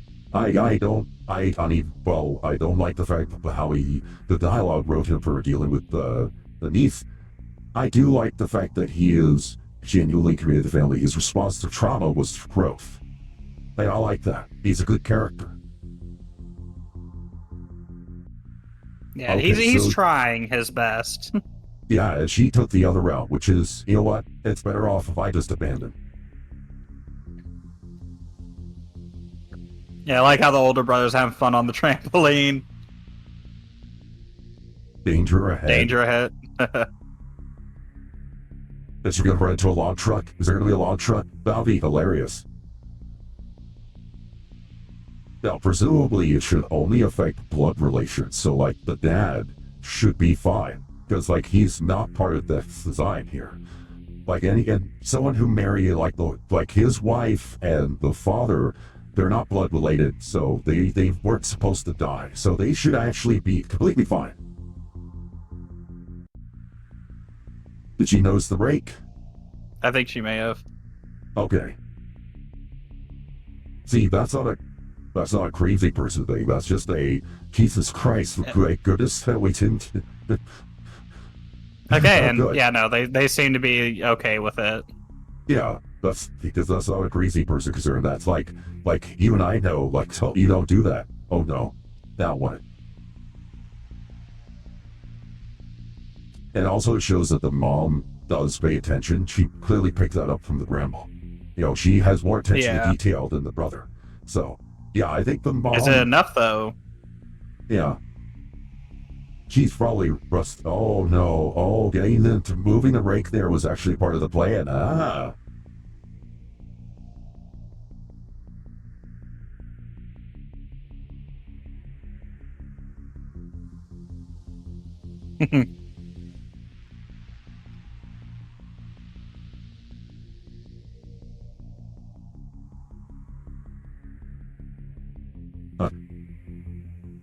Ow. Oh! Ow. I don't even know it. It's okay. Well, that's okay for now. And, Oh. I don't think you're okay now. Oh, jeez. What if I was? That was an electric mower too. Yeah. Oh, Technology, death is up with the times. yeah. Jesus. Okay. Lawnmower to the face. Ow. Now that was a much more plausible way to die to a lawnmower than the, I think, second movie is the one I was referring to earlier. Okay, so yeah, he was the first boy, all right. So that means the mom is next. I also like how again they used the electric mower, which was an easy way to have a lawnmower death because it only takes a button press to start it up. Yeah. So it's a lot more feasible for death. Yeah, I use a gas-powered motor for the record, so yeah. It used to have a battery in there to like have a push start, but the battery's long since died, so. And here it comes. Nice. Yeah, so her younger brother is presumably the last on the list, because he's the youngest.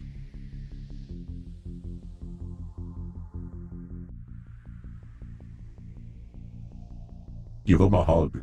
He needs a hug. There we go. Good. Hey, excellent. I like that they are actually dealing with loss.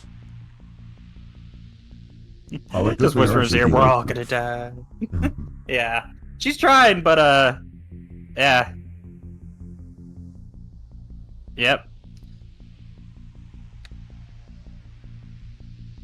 Yeah, so if you were to like pay close attention to these panning shots on that, you'd be able to read that the little shit grew up to become a pickpocket. I think died having a piano fall on him.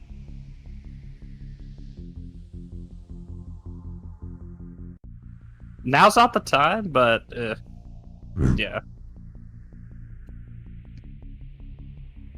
Oh, years, okay. Yeah, it was a lot of people. Keep in mind, most of these premonitions only end up saving a handful.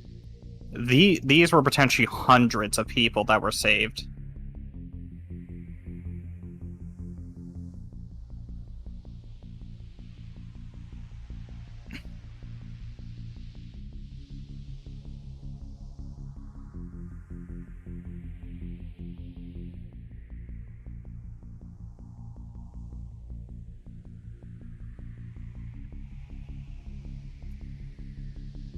Oh, wait, hold on. So if you were fated to die and you had a family, it killed the family, it wiped out the family too? So wait, so bringing new Because you life were into never the meant to world, have. so the So bringing new life into the world got negated because it wasn't meant to be, I guess? Huh. the case being is the way that it worked was she was declared legally dead and then resuscitated. She died, but then came back. Giving birth to life to death, I think, is different than, again, dying and then being brought back from death. Okay. So that's how the breathing new life into the cycle works. Right, okay. So not just having a kid after you escape death, that doesn't do it. Okay. So it's a modification. It is a case of, because you shouldn't have been alive, they shouldn't have been alive, so I'm going to correct that. It's pretty much the case of death going through and being like, your lineage ended with you, or like, the family you started never meant to exist, so I'm going to go ahead and remove them. I will write the timeline that you fucked up. Mm-hmm. Right, okay. Yeah, I'm basically going to get rid of the extraneous life that happened here. It's like, this isn't supposed to... So death is kind of like Timeline's manager. Yeah. It's the case with death. It's, like I said, the new life was just being declared legally dead, having actually died, and then somebody, paddleboarding you or whatever it is. Right. The fucking clear! Right, okay. And restarting the heart. Yeah. So that's how that works.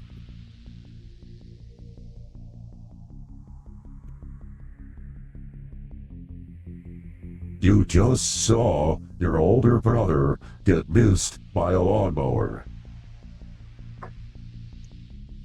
And your grandmom probably warned you that, like, your mom probably told you this is what will happen if I die. Like, she probably told you to watch out if she dies. And then it happened. Like, how are you not a believer already? Well, the mom has more of a reason because... The mom and the brother both got had crazy deaths. Like, if you're the mom, if you're Darlene, and your grandmom has ranted about this for a while, and suddenly you see it start happening, yeah, guess what? I'm gonna easily start believing the crazy thing. It's fine, like, when you don't see it. It's fine. But now you've seen it twice. Like, 2 times. Okay, that's not an anomaly. Something's going on here. Yeah, but I think the reason why is just because... how much life she had missed, how much bonding she missed with her kids and brother because of this belief, and now she will never get a chance to reconcile with her brother because of that. It's like one of those things like, yeah, I believed it for a while, but then, once I decide to try to get over it and come reconciled, maybe start trying to rebuild the bridge, that chance is lost forever because they just died. Yeah. Eric's tattoo makes, Yeah, little Grim Reaper. I like that.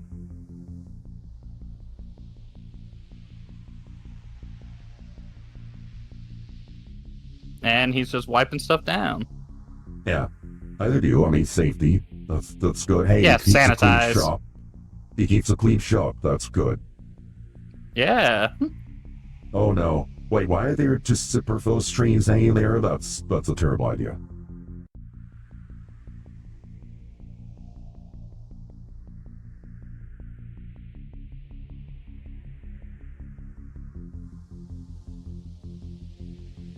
I mean, I do understand, like, the cousins. The cousins, ignoring her makes total sense. It's just that Darlene, the mom, having just seen it, but she is the closest and the most well-versed in the grandmom stuff. Ignoring it, that's the part that's like, denial at this point. I understand your point, but Eric's sad. Like, it's got a sad sad playlist. Yeah, there are people like that. I mean, heck, yeah, making mixes and stuff. I actually made mixes for each of my characters, Dominic, Bytes, and Dominique. I should finish off those playlists and get those posted. I did actually make something like that.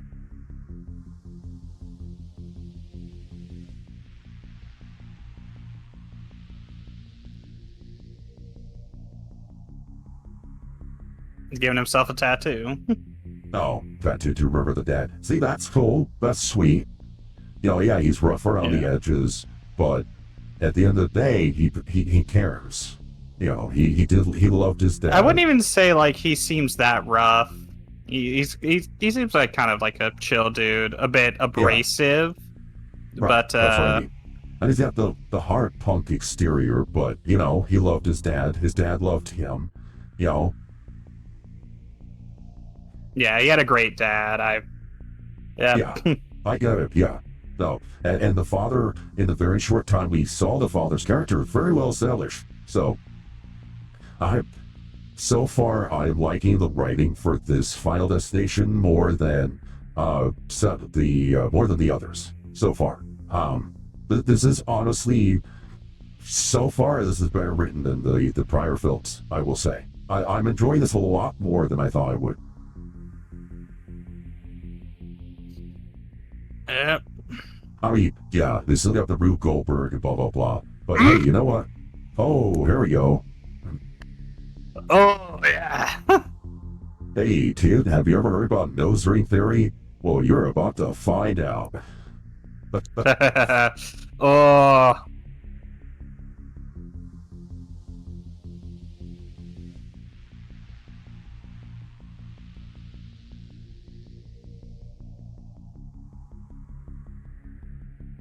Bro, I'm grabbing that chain. I'm gonna start trying to rip that fucking fan off.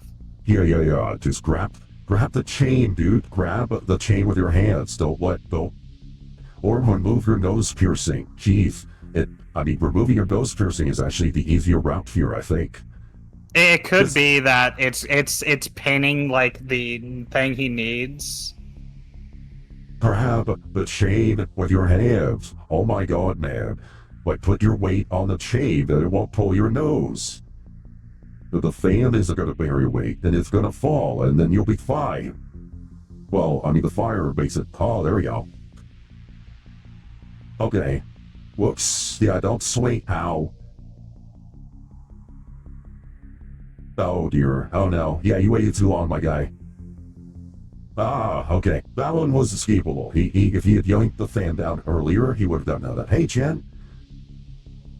Yeah, it's sad to see him go. Yeah, it was really interesting. Hey, Jen, how you doing? I hope you're having a good day. Yeah, just getting you attached long enough to rip him away. Yeah, we're getting Final Destination here. Halloween horror flick. It's the spooky season, so and actually, I'm really enjoying this. I'm enjoying this movie a lot more than the first three that I saw. Yeah, no, this has been good. Look who it is! Wait, what? He survived!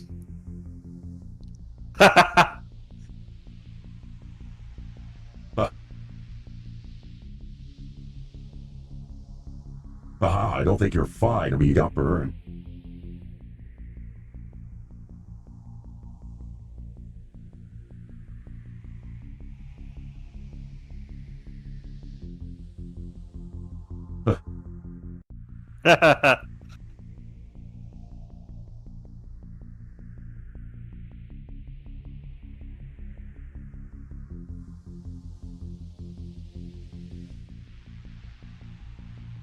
Oh no, baby, is he gonna get run over? Jeez, okay. Nice fake out. Yeah. Hey, I also wonder if their dad was a volunteer firefighter. Fire department.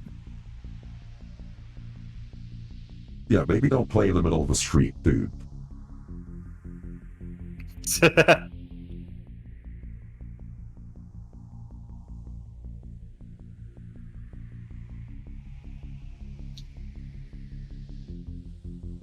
I don't blame him because you try to turn my dad's death into a fucking conspiracy theory. Right, and then I just survived a free accident, so hey, he's not going to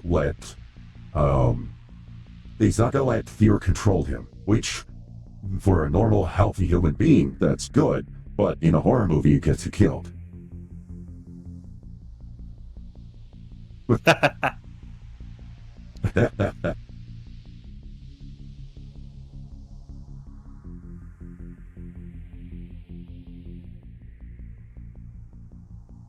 I do. Okay, I like the fact that the thing with the tattoo thing was really like, was actually a fake out. Time to kiss the fire truck.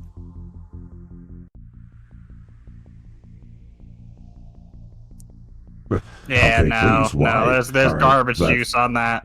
No, please don't. I,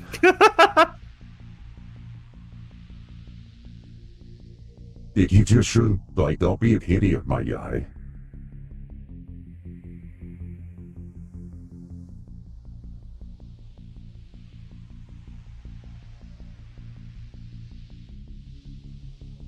Watch the background.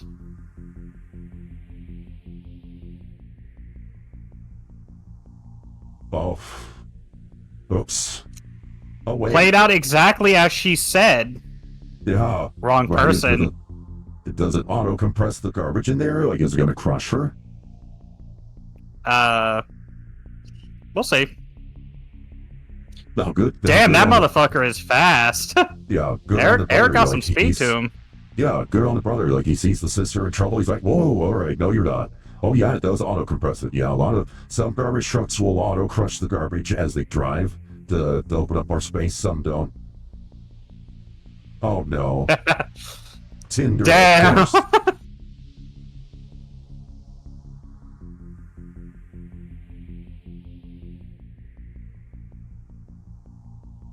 These motherfucker got some speed on him. Wait, now, okay, the whole branded with love. Could it have been the dad who saved him? Like the whole like heart thing? Could it have been like, the dad's spirit kind of reached out and like gave him a last minute save? It hasn't happened before in the movies. Yeah, I don't know. I mean, I'm just wondering like why he oh no. Oh, she felt too late. Oh, god damn. Oh, that is not a fun way. Too late. Yeah, she actually probably would safer just letting go at that point, because it's not going to kill you instantly if you stop it in time. But yeah, if you get caught partway through, yeah, you better just let go and let him hide and stop the machine. Oh, okay, he's a believer now. Yeah. Show me your kitties. I like that. That's cute. Listen to this. Screwed up the order? There's something very important about this. Okay.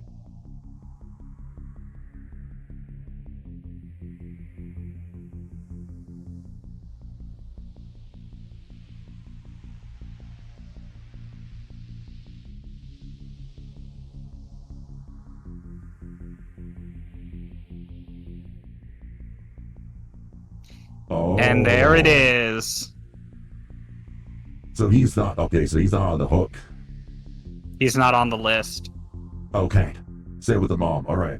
So 3 people in here are not on the list.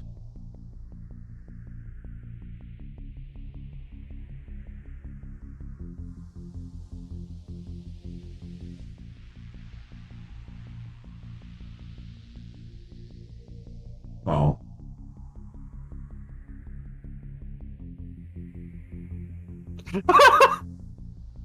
Yeah.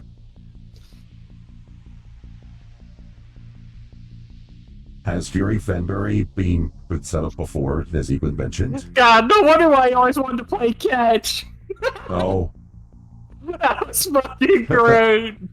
No wonder why I put catch. I am his actual kid. No. Yeah, so Eric is not actually a part of the list. All right. Yeah. Howard's so you're next. Yes. So start. All right. We lock you down. I'm glad the second freak. Oh, Bobby. Okay. Yeah, Bobby. you're right. Yeah. You saw it coming.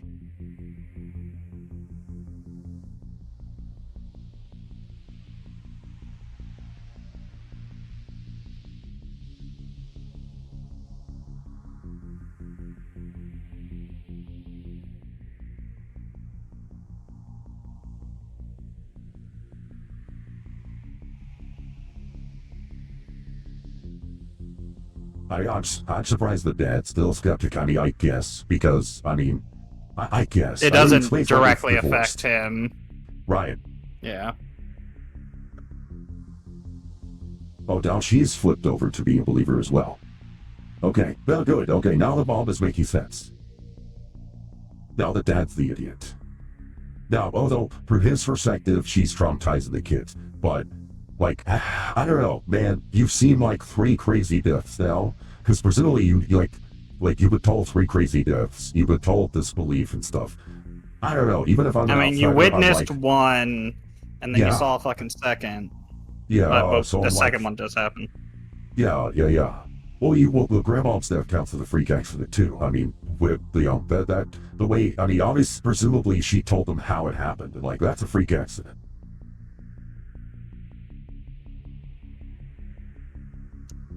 BJ Bloodsworth. Yeah. Oh, yeah. Oh, JB, yeah.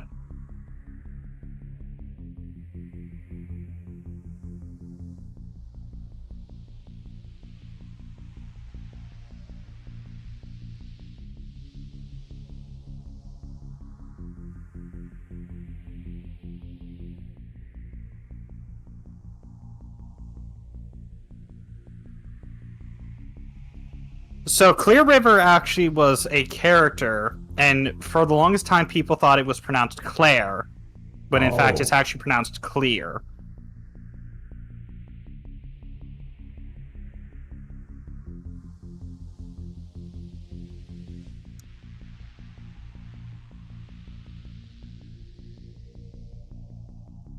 Gammy. I like how he calls the grandma Gammy. Yeah. I call my grandma the Gammy too. Oh, interesting. Yeah. I can fall down the toilet. Hey, if I was him, I would stay near the girl who could predict the deaths coming as well. Because we know that these 3 cannot die before you do, so staying in their company does keep you a little bit safer.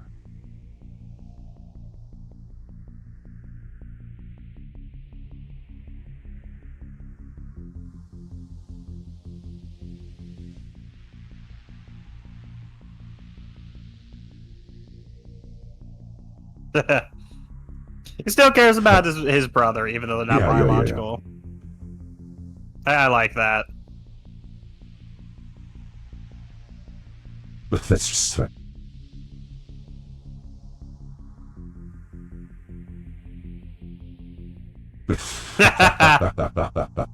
Typical older brother.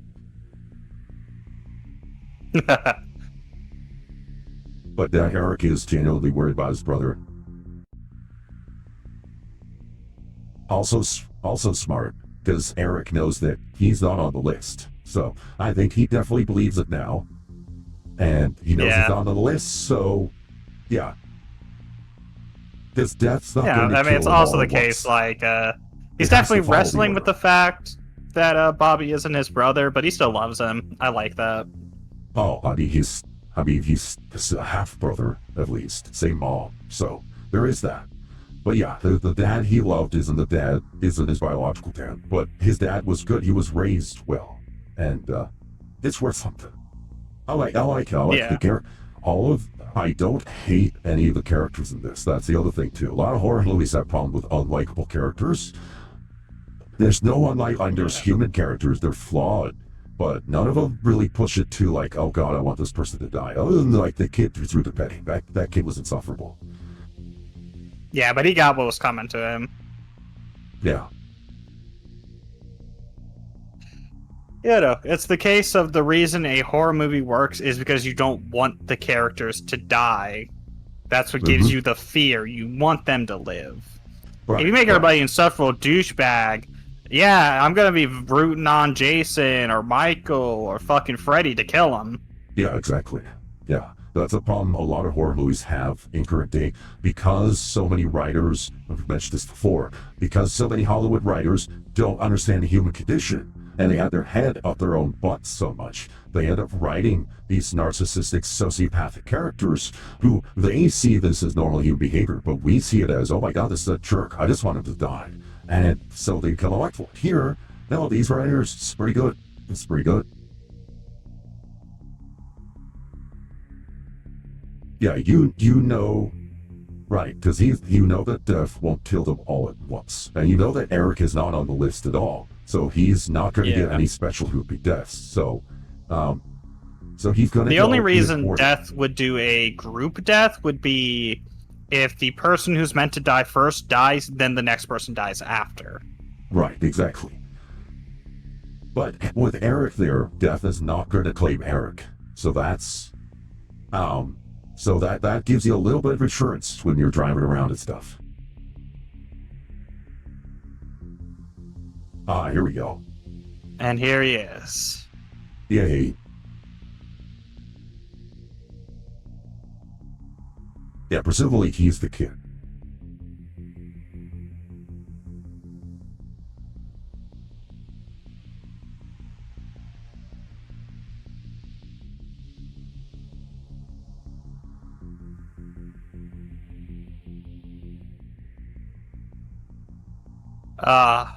So good to see him.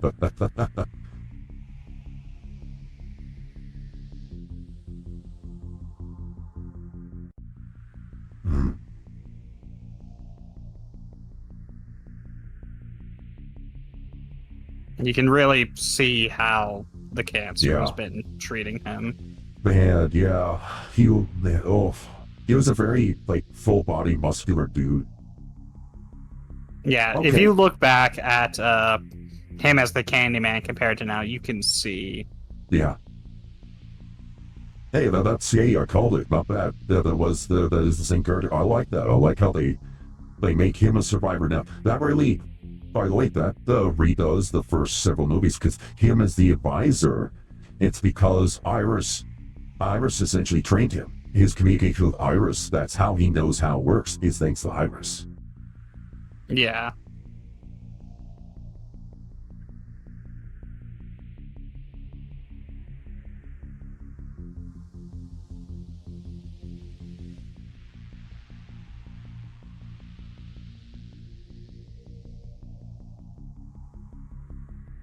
So these two were the last to die in the premonition.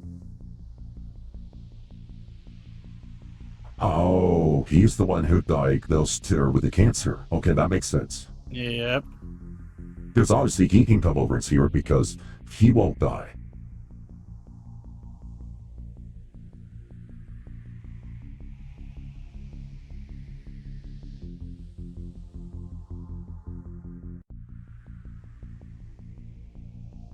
Okay, good.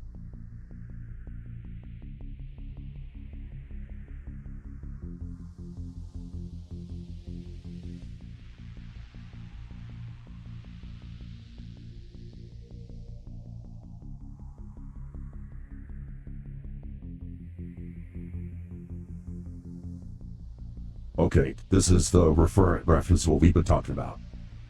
Yep.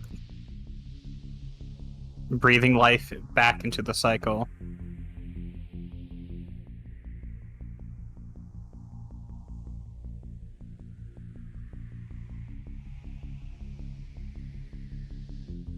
And I should say, this scene here on his part is entirely ad-libbed. He had no script. The director told him, say whatever. This not this. So this part here is scripted. You'll tell.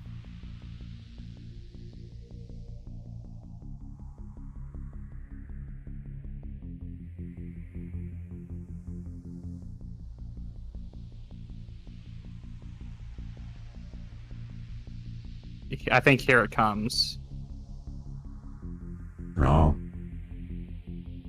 Yeah. I think this is it. Here it is.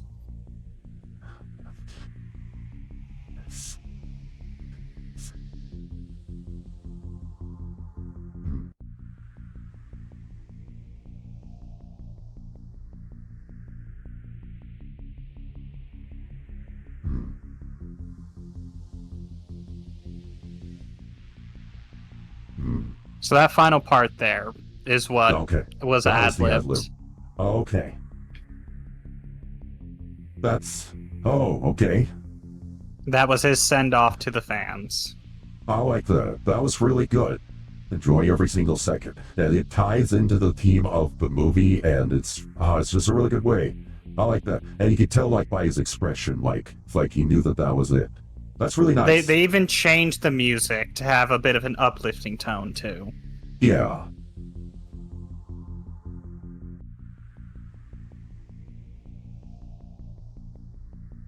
Oh my god, dude. Okay. The idea of being resuscitated is not a tricky business, my guy. With modern medical tech, it's actually somewhat easy. Keep in mind, you're trying to be resuscitated with death coming for you. You really think death's gonna make that easy? It's true. Like he said, it's risky. And when you fuck with death, you don't want to lose. Mhm.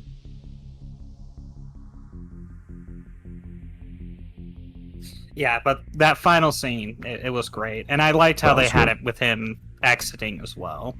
Yes, that was really good. They have him retiring. And oh no, why? What they do is run away. Oh my god. I've seen the scene, so I'm not as emotional, but when I Yeah. first had seen that scene, I was crying. It was Oh. an emotional send-off. No, I agree. It's not often actors get to do a scene like that. They get to choose how they go out. It's really nice that he got that. Again, by all accounts, really nice guy. Totally deserved. Yeah. Yeah.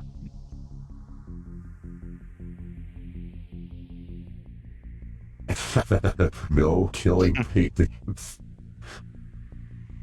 He really wants to save his bro, but it was we rarely get to see an actor, a horror icon, get to give their send off to their fans. Mm. So it was touching, and it really sucks. I mean, he was a very sweet man, a candy man, if you'd say.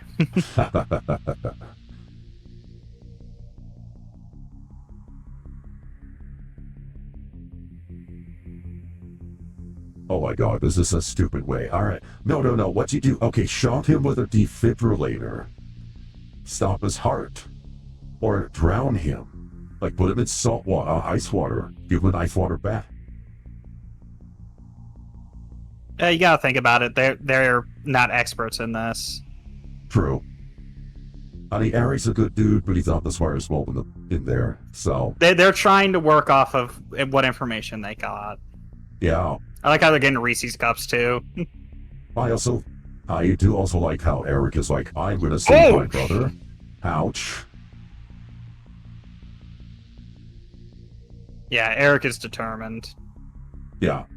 And his determination makes sense. It's in character, given how protective he is.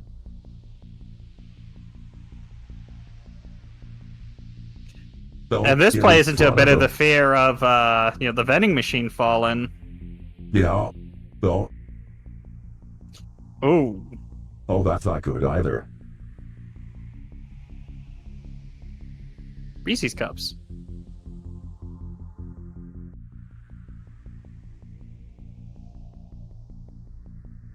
Yeah, the problem is, so Eric knows that she has the power to predict things. So why did she just pull him away from her? It's like, no, you dumb. Oh no.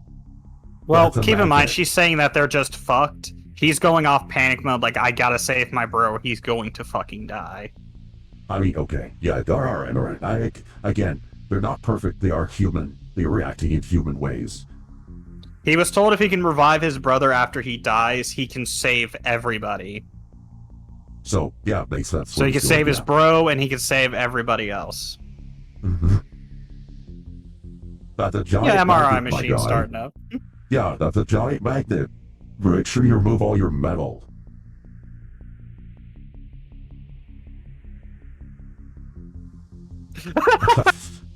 That's cool, that's No. cool. My guy, maybe you should, like, exit. Yeah, true. Very true.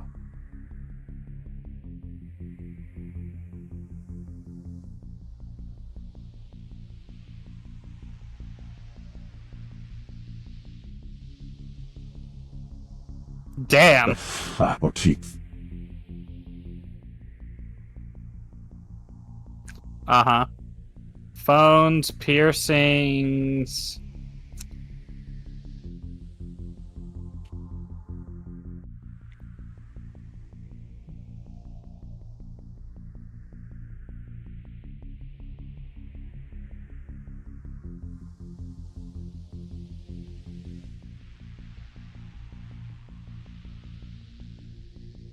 Hmm.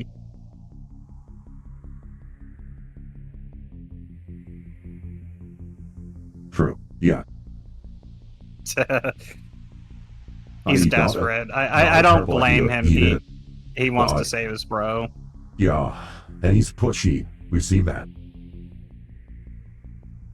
He's pushy when like he needs to be, it And seems. dude, you have metal piercings. You're an MRI. Why don't you understand giant magnet? I thought everybody with piercings understands you don't go near an MRI with them. I thought that was like 101 for getting metal piercings. You'd be surprised.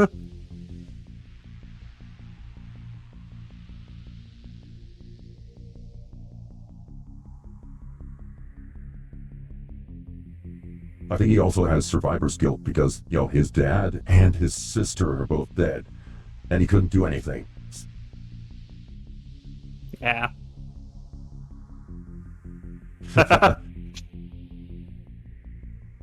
He's trying his best. He wants to save his bro. I know. And I feel it too. Like, we're seeing death power up, and we know that this is the end of the movie, so I don't think it's going to be successful. I'm just curious how it's going to go wrong on this one. But I do genuinely appreciate how they're doing on this one. Like, I appreciate the brotherly love, and I appreciate the effort he's putting in. As misguided and as like, oh my god, dude, you're missing a few things. Yeah. It definitely seems like the bro who's laid back, but if you are like fucking up or going down a wrong crowd, this is when he steps up and takes charge. I also like how, like, this is good, damn. This is what I've been missing out on?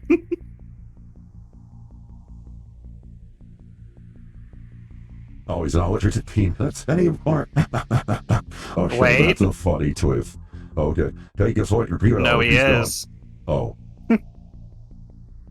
Oh, okay. Gee, that was funny. All right. I like that misspirit. That was good.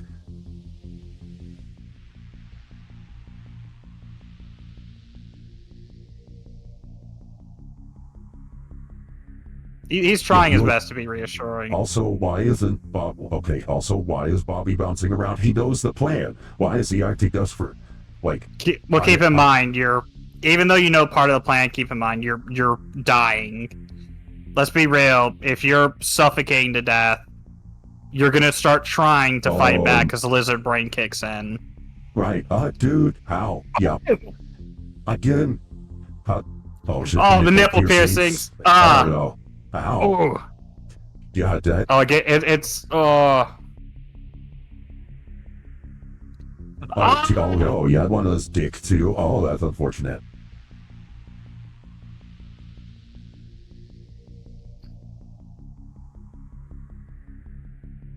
Oh. Oh, that sucks. Okay. Oh. Yeah. Oh, you're dead. So even though he wasn't on the list, basically he got put on the list because he decided to defy death. I see. There you go. You caught it. Yeah. You don't fuck with death. EpiPen. So keep in mind, like, in the thing, death doesn't kill who's outside of the list. But because he knew about the list, knew everything, and still decided to play that game, death had to kill him. Alright, so death will continue fair game if you start messing with its plan. So it won't kill an innocent bystander, but it will kill you if you decide to make yourself a not innocent bystander. Yeah. Okay. I don't know if that's been previously established in the movies. It never. Or not. So, when it comes to the intervening, it has only ever been done by somebody else on the list. We have never had a bystander. Okay, so Which it is the case. There's a difference. Yeah. I think death works off of if you're a bystander just doing your job, Yeah. no issue. If you're actively fucking with my plan, Oh, there we go. yep, Yeah, so there like, it is. Yeah, so like the nurse didn't die because she's just a bystander. Yeah. It's also the case, like, when they broke the cycle, Death didn't punish any of the people involved because they did not know. Oh. Eric knew Death's design, knew he was safe from it, and yet still tried to break the cycle and fuck with his design. Right. So that's when he got put on the list. Because he got involved. Okay. Okay, so that's the new rule. Alright, so bystander can cease to be a bystander if you start messing with it. Okay. Which is what JB warned him. So basically, what Eric needed to do was allow, like, Charlie or the mom or someone else to do that, not get involved himself. If he had let someone else help out, it would have been fine. Yep. Is when you are made aware of everything is when you are fair game if you decide to play.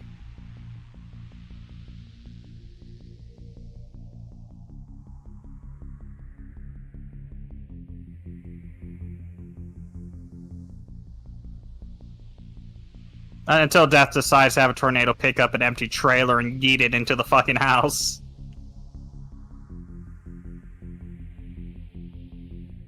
Only one of you has to. No, only Darlene has to. She's the next on the list.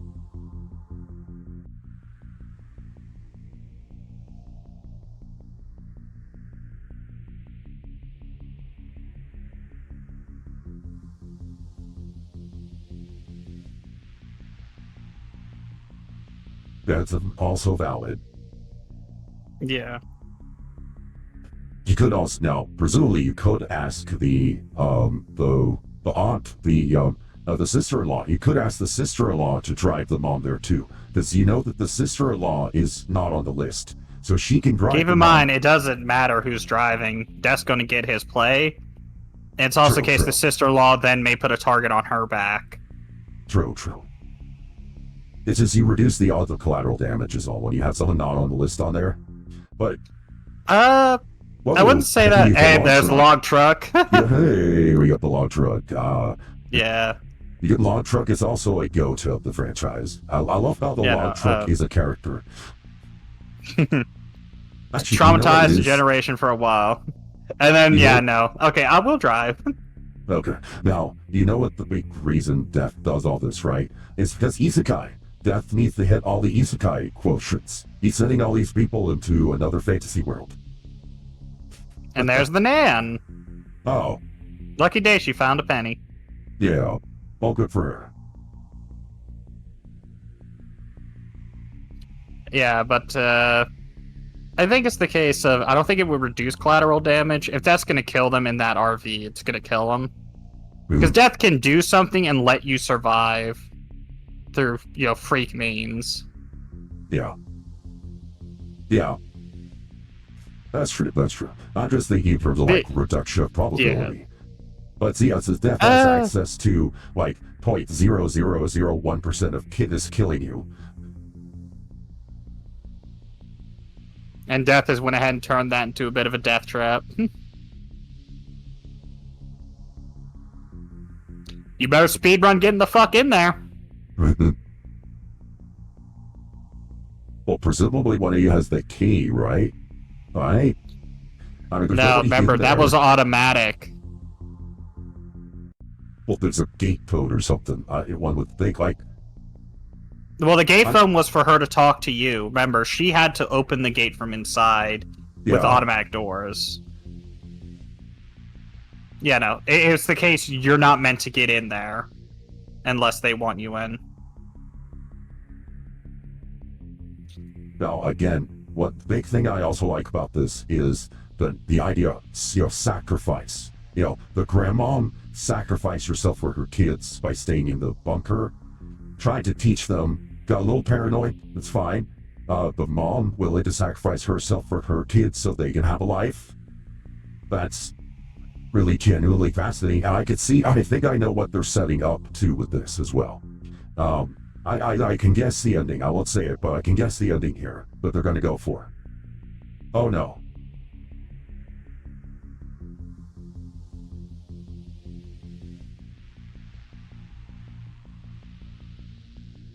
Where the fuck you think you're going?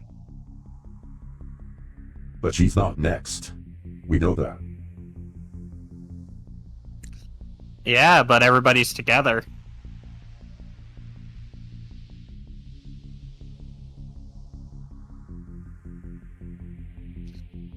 Keep in mind, Death doesn't gotta play completely fair, it's gotta play to the order. And there Yeah. are plenty of ways to force you into, incidents.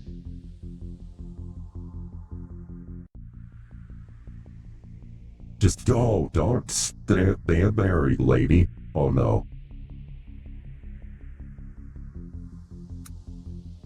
Skadoosh. And her first instinct is protecting her son. No, I really like, okay, yep.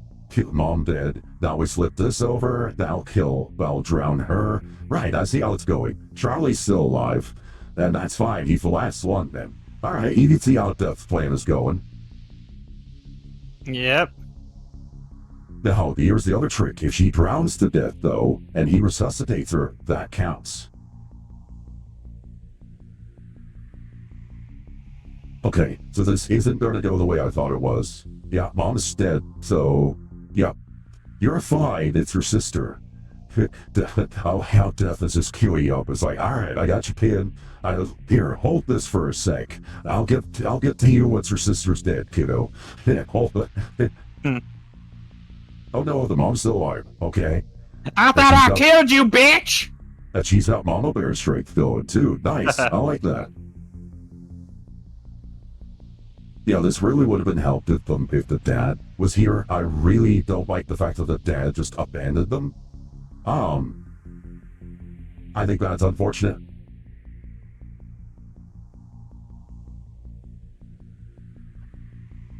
Good job, Mom.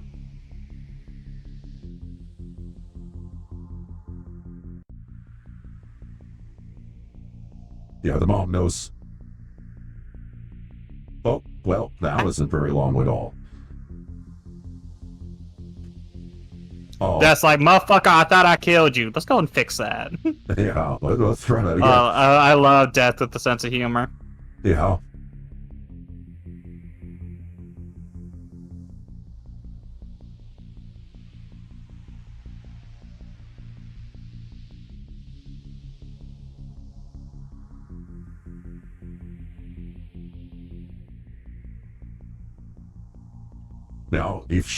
Now, if she drowned, oh man, well, he's not thinking. He's thinking, I need to save my sister. What he should be thinking is, wait, drowning. I'll do it. But he's not thinking like But keep that. in mind, he has to be able to then resuscitate her from a flat line. Right. I don't So think he you're- has the know-how or knowledge to do that. Oh, Ow. damn! Okay, yeah, that will kill you, but Death is going to make it hurt. It's like, how dare you interfere? There you go. Back away, I'll make it quick for you, kid. Oh, she's flatlining, okay. Okay, so he has to be able to resuscitate her. Let's see if it works. Alright. I mean, he did it on purpose, but that's okay. Again, I understand. Oh, yep, you got it. Let me done it. Hey, alright, didn't expect that.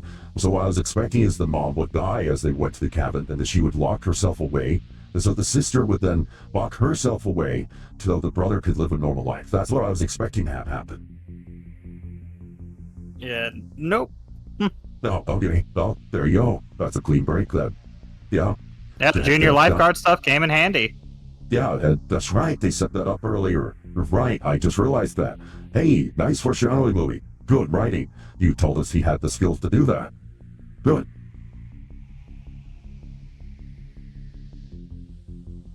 Yeah. Junior lifeguard coming in handy. Mm-hmm. And then it also should note that explosion would have killed the mom. What allowed the mom to save him and thus save the daughter was because she saw it coming just before it happened. Now, if she had had as good insight as the daughter, she wouldn't have gotten hurt at all. But because she had the momentary flash, that's what allowed her to intercept But basically, Death meant to kill her in the explosion.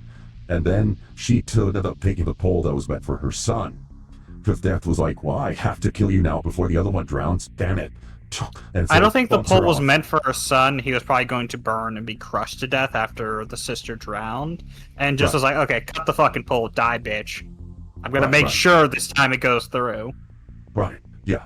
And then, well, I saw the pole as like, it's queued up. Like, once she drowned, I saw Death dropping the pole on him just to finish him off. To be like, boom, boom, like 1, 2. But instead it was like, okay, well, I guess I'll use it on the mom then. God, how did she dodge that? You know, the mom dodge rolled the explosion, basically, unexpectedly. Brother's going on a date. Nice.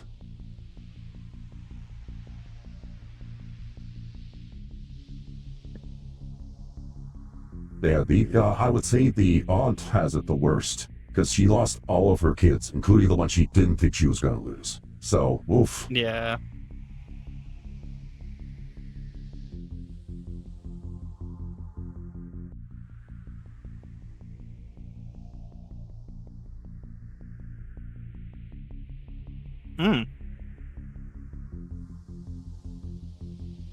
Rose pricked the finger. Ah, interesting. Hey, it's the old lady. Now, also, because she interrupted the cycle there with her death, presumably that means JB also survives. Because the Well, would you death look won't what cover- fell? Oh no.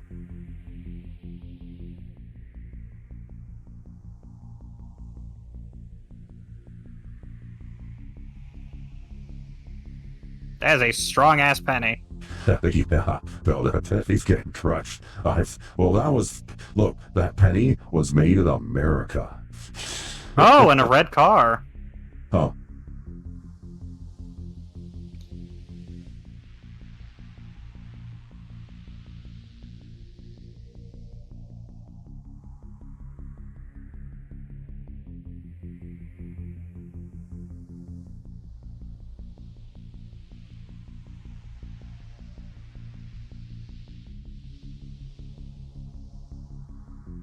Huh?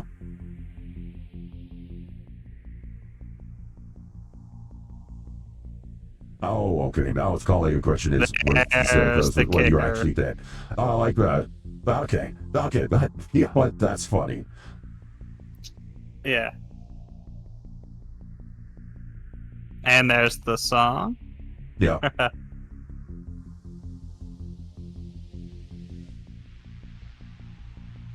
And she like, I was oh no. waiting to say it. Yeah, but flatlining and being unconscious are very two different things. Got it. Okay. She's just knocked out. She wasn't like dead. Yeah. Key thing being flatline. Oh. I'm gonna throw a train at you. I heard you like getting a train run on you. Oh man. Okay.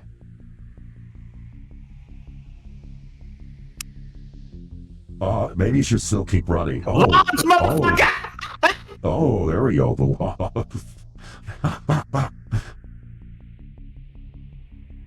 oh, okay, silver logs. They kill them with logs. Okay.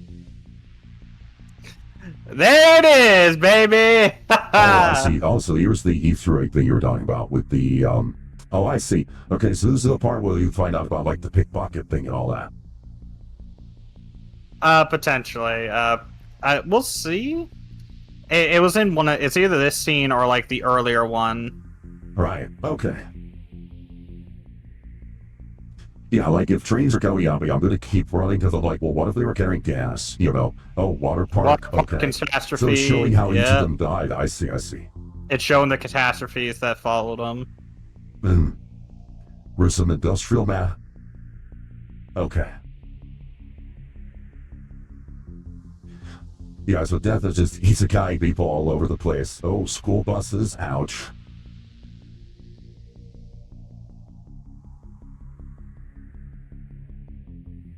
Yeah, so okay, hey, you know what, I'll call that, like, you know, the movie basically just like, nah, I'm killing them all. No survivors this time, no happy ending, they're just dead. Some dude died fucking eating shit on a fucking part. Oh, Oh, chainsaw. Ouch. That's not a fun way to go.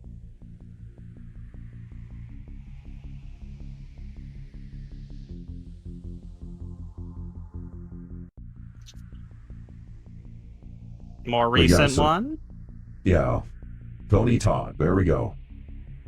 Yep.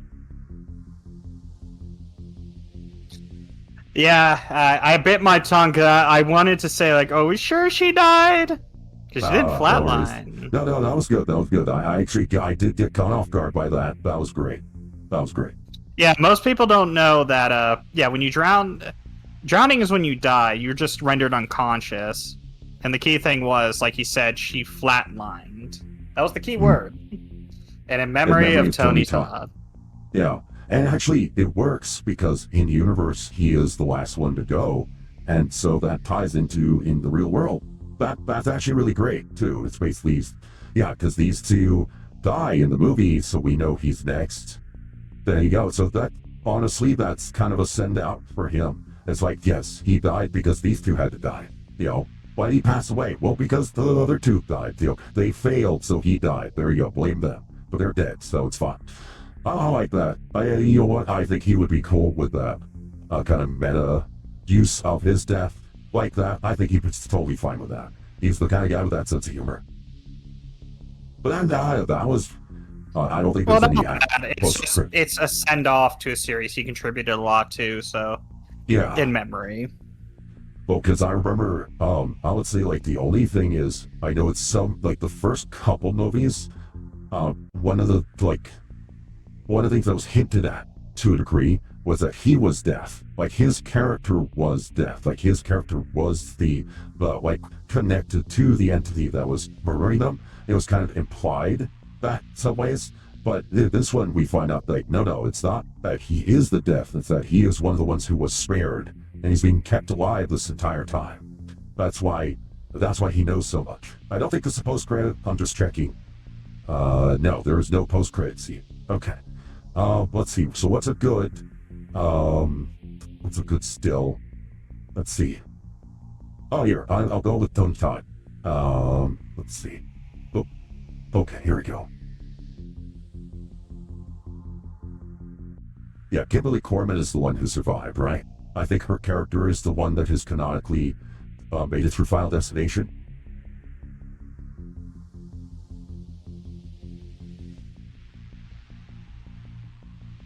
No. Okay, I will stop it here.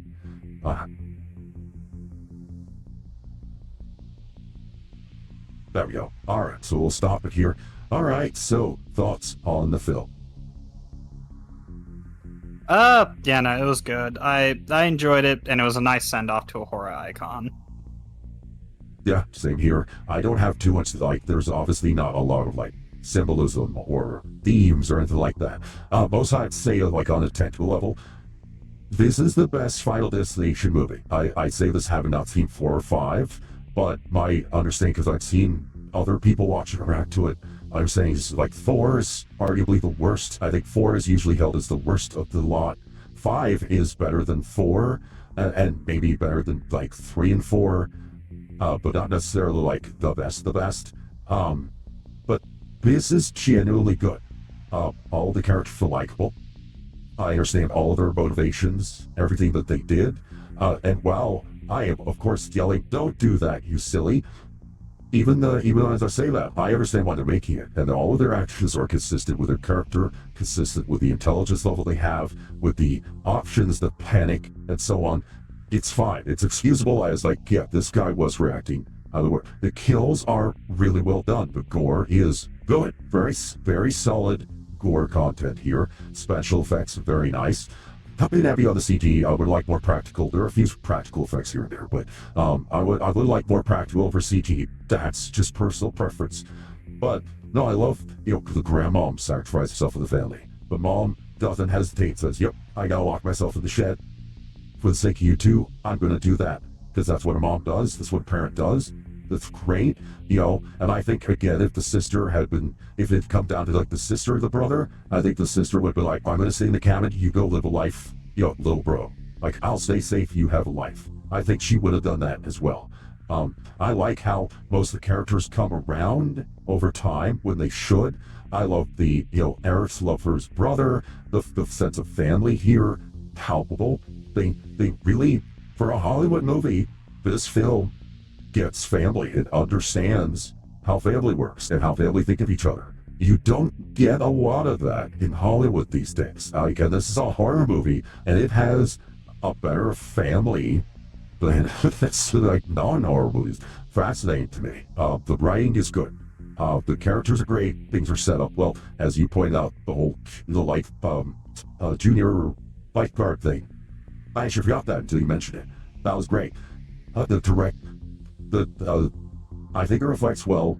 The director gave Tony Todd a way out or a send-off. Fought hard to have him in the film. Fought hard to give him the send-off that he deserved.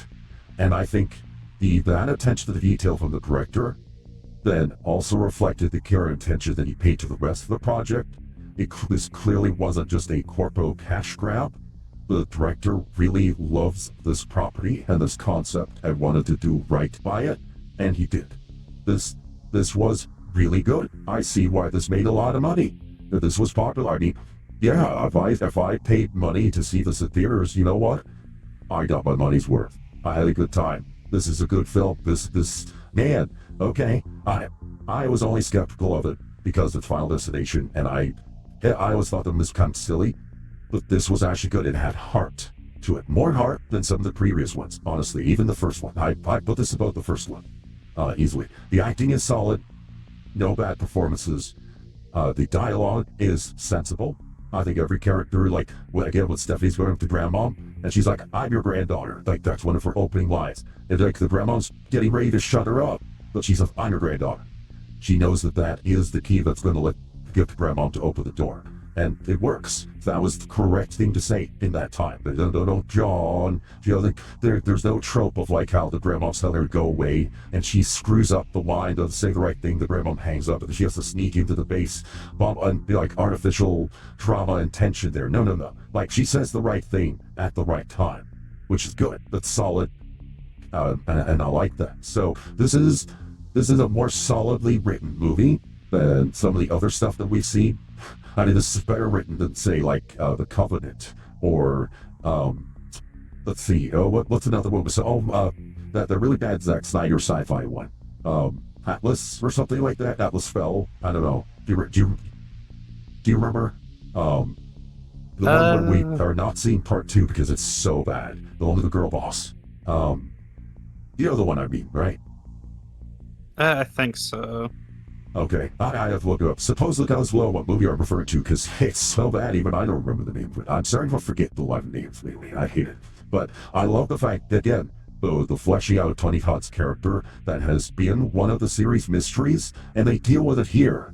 And they deal with it in a very respectful way that sets him up. It makes it plot relevant, justifies him being in here, but also reflects the rules. I really like that. I really, it's very cleverly done. And, yeah. So this gets pretty high marks from me. On the other day, it's still like B-grade horror movie, but this is better B-tier horror than we get these days. This is good. This was good, surprisingly good. I'm impressed. My expectations were low, and they were exceeded by quite a bit. Yeah, I like this movie.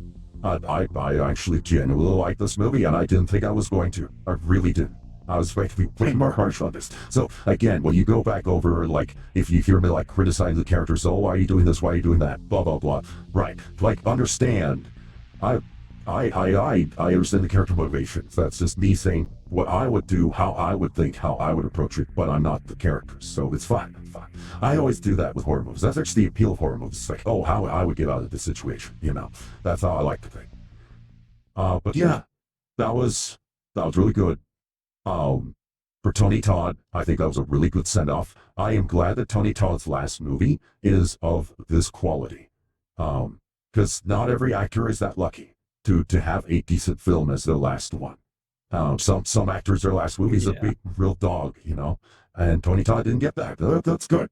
That's good. And those were good final words as well. enjoy your life every second of it. Yeah, those are excellent words to live by.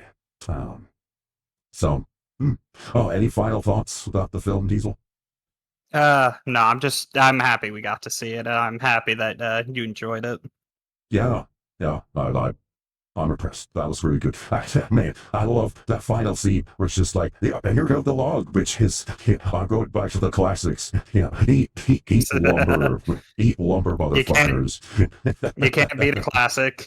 Yeah, no, that was great. That was a great throwback to the most iconic theme. And he even set that up too, right? Because he had the lumber truck at first in the RV, and you think, oh, well, that's it. That's the Oh, they reference. kept Boom, caught done. teasing it the whole time. Yeah, it's great. It's great. That was that was really funny. Oh, it was good. I like it. I like it. The attention to detail and so on. Okay, so that's gonna wrap it up here. Hey, let us know in the comments below. What did you think of Final Destination Bloodlines? Did you like it as much as we did? Yeah, I enjoyed it a lot. I know EFAP did a breakdown of it. They were probably more critical of it than I am, but that's okay. It's good to have people who are more critical of things than you are. But I'm a little more generous because the genre and so on. I'm sure they probably spotted half a dozen flaws with the time district and so on, but that's okay. That's okay. EFAP were cool. EFAP is one of my inspirations for anyone wondering, like, why do I like doing Byte Club Cinema? Oh, EFAP. EFAP with the Mahler, Rags, Fringy, and some of the others there. That is actually one of my inspirations. So, they're not my Oshis, I would say, but they are one of my inspirations. So, Mahler in particular is a really cool dude. Can't top his accent. But, let's see. Trying to think. Okay, yeah, that's gonna do it for tonight. No more stream here for tonight. I'm gonna get some other things done. Not gonna do any Game Years things. I'm gonna mainly try to get through my September clips. Programming notes. So next week, I don't know what my schedule is going to be next week. My boss is going on vacation, so my schedule next week could be a little weird. I could have Sunday off. I'll have next Tuesday off for sure. And so next Tuesday we'll be doing In a Violent Nature. That is another one of Diesel's requests. So we'll be watching that. The other day I have off, I don't know. I could have Sunday off, in which case we'll do Bytecraft. That'll be the finale for it before the server goes offline. I could have the Wednesday off. I could have the Thursday off. I don't know when. I will, however, I know I will have Halloween, the night of Halloween off. So I will be doing a 7 Days to Die collab with Floof, aka Moodpaw. So look forward to that. That will be on Halloween Day itself. And yeah, that's pretty much it for now. No more streams until next week. When, don't know. Just, follow my accounts for the schedule, that kind of thing. But yeah, In a Violent Nature next Tuesday. Then the Tuesday after that, we will have the Has Been Hotel. Has Been Hotel Season 2 starts up. We're going to get 2 episodes a week for 4 weeks for 8 episodes total. So we will do the first 2 episodes starting in November, going all the way through the end of November. And those VODs will get posted up after that. We might do a movie on top of it, because I definitely want to get through like Nerja 2, Megamind. I also want to wrap up the 2 of the Mario movies, because the Mario 2 is coming out next year. So I would like us to have the Mario movies under our belt so I can post those around the same time. Also want us to finally get through Cyberpunk Edge Runners. Season 2 of Cyberpunk Edge Runners comes out in 2026. I do want to get through that. I might invite Sage Sarah, along for that. yeah, that should be fine. You mind if I go and dip out a bit early so I can go and do my stuff? Oh, yes. Go ahead. Yes. Have a All great time. Yeah, anything to plug, Diesel? Anything to show? I don't know. Nah, nothing yet. Okay, sounds good. All right, sounds awesome. All right. Thank you. This is a great movie. Thank you.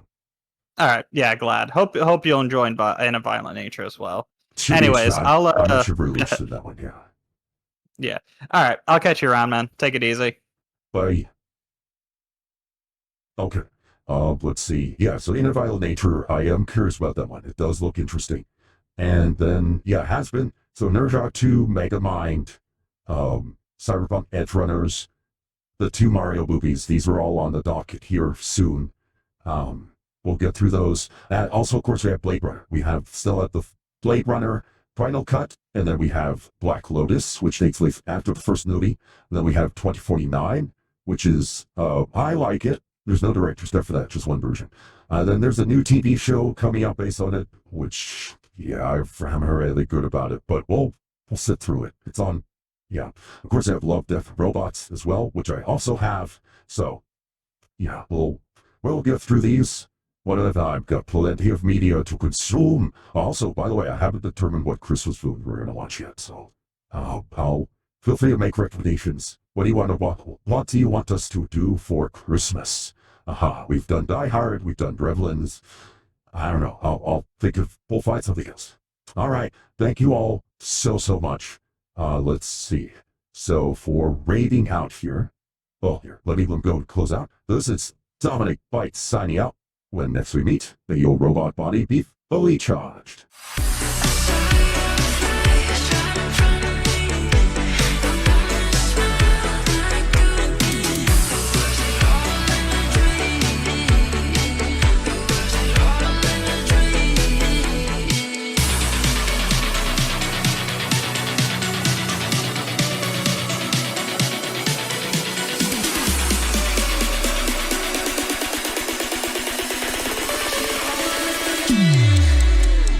Dominic Bytes, you productive little devil. Hey guys, welcome to the stream, Dominic Bytes. Hopefully everything works out for you, buddy. Hey Dominic, how are you? Hi Dom, welcome. Hey Dom, how's it going? Hi Dominic.